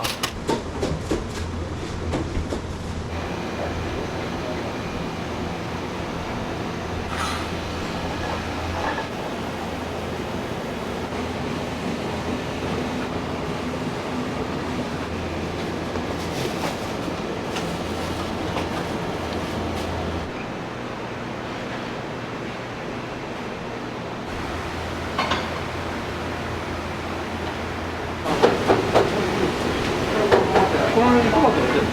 トマト入れてる。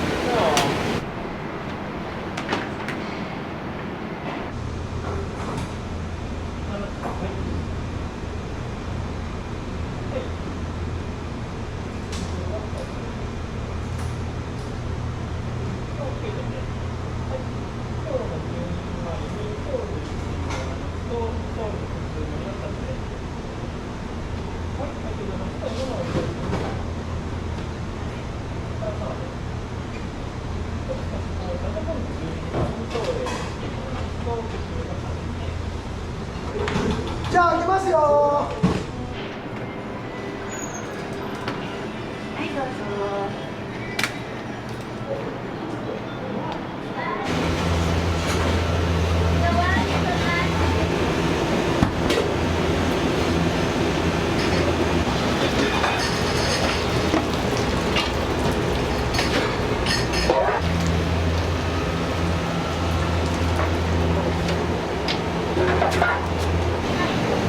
ないの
オムスパです。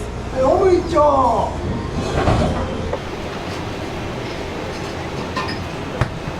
ボールはただトッピングかな。違います。スパです。はい。オム。そんな。うち来たことありますか？ないですか？ありますよ。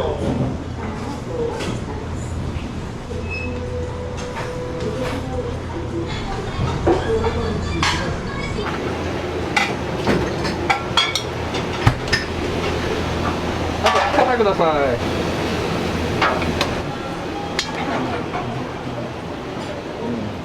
ボールとオムスパです。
あとピカタください。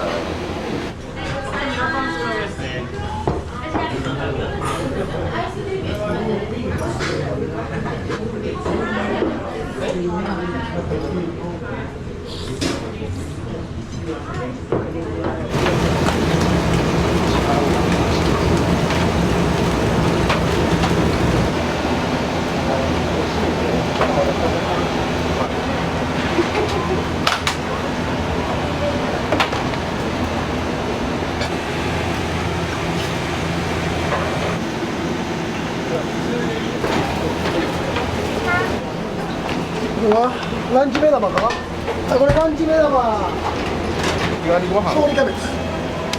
ソールキャベツ。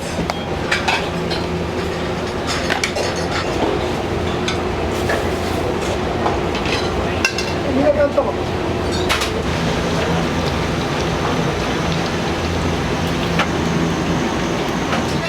1本ずつね。はい。はいよ。これおぜひあり。はい、これオムね。ちょっとはい、ほうれん草ちょうだい。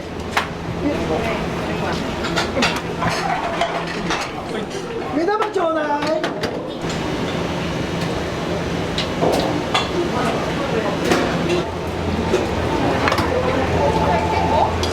1.5だ。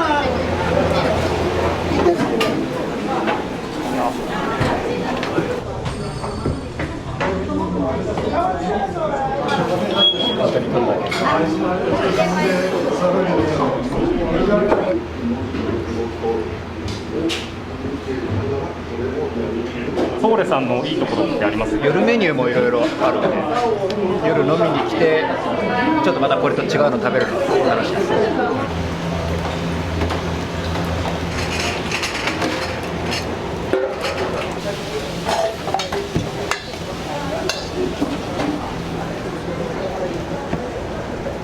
ボール2の目玉ある。ミラカンガッツトッピングで。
いつもお客さんこんな感じですか？いつもですか？はい、今日はこんな感じですかね。あ、全然します。全然しますって。僕の口から言うと嘘っぽくなっちゃうでしょ。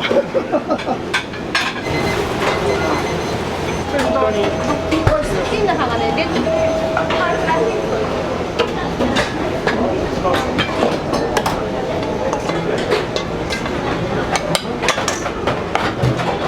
弁当2人持っといて。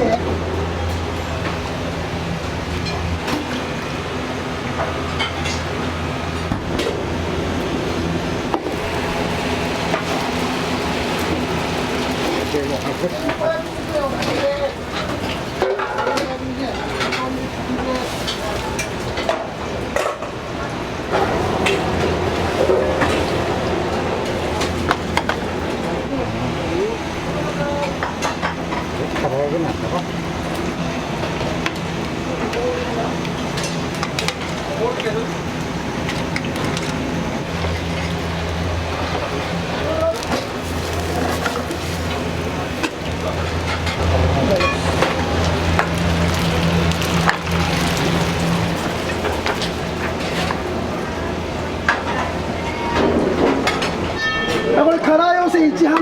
ね。じゃあの、はい。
これミラがね、目玉のせ、ミラメラ。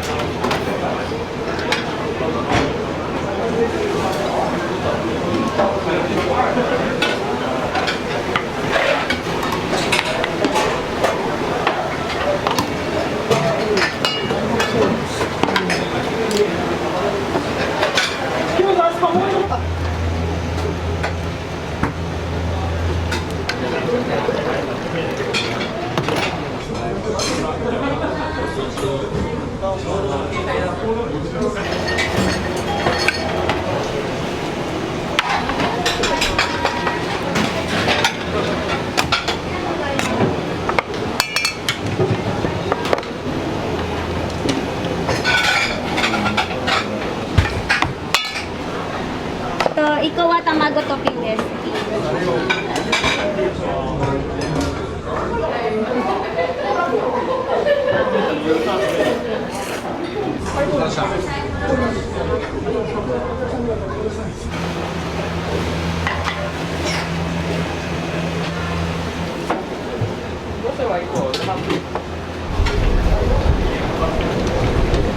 目玉ください。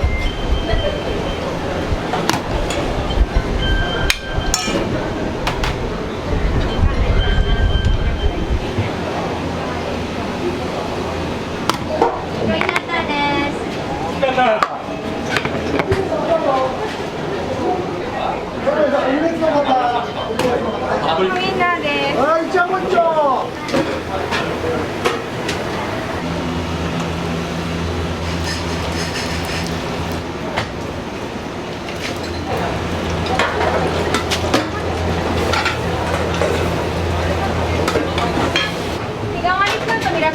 はい、日替わり2ミラカンのワンスパイアップです。安田さん、これ寄せってさ。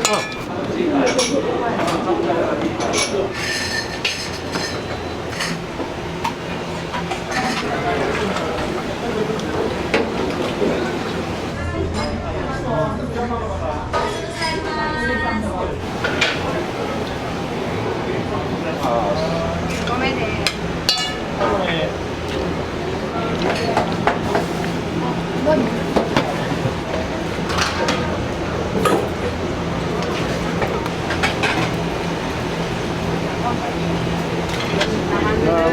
お客さんに言われたらごめんなさい。今日こういうやつ。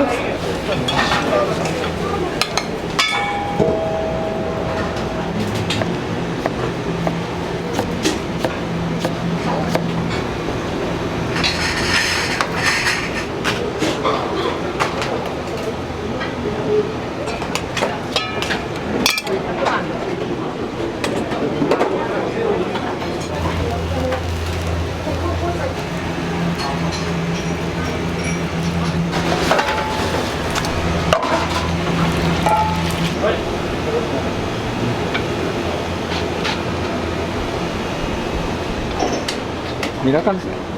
ミラカン。定番ソース。ミラカンを。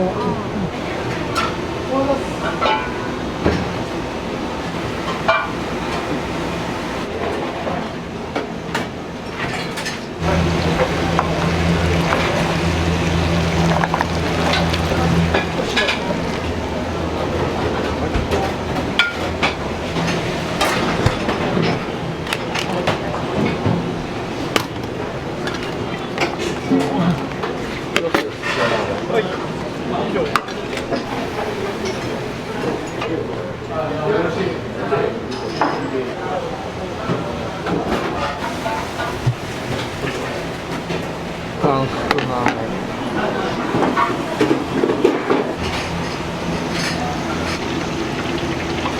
上がっとるよ。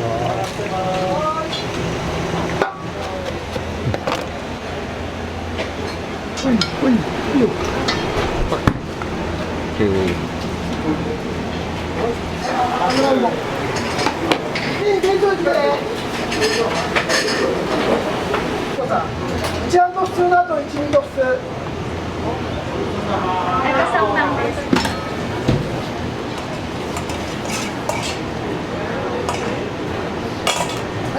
キャベツ。あんかけスパのお店でキャベツのするとこっておそらくないと思う。バイキング。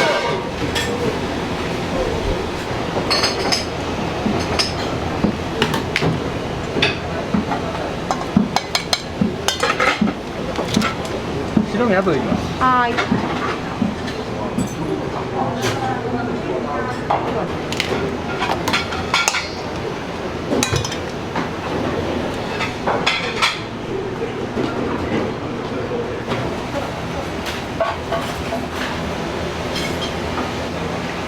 どれぐらい出来上がり？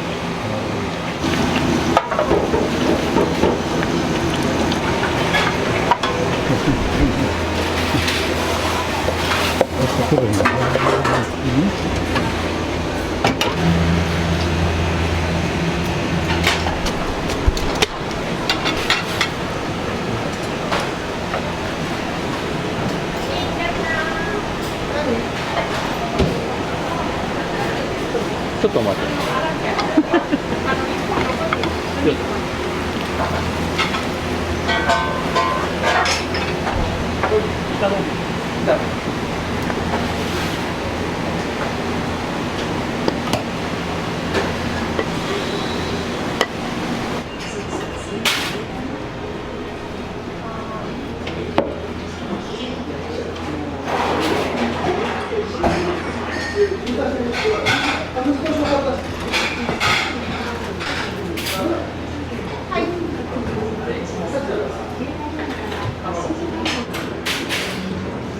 2020年にそうじゃない。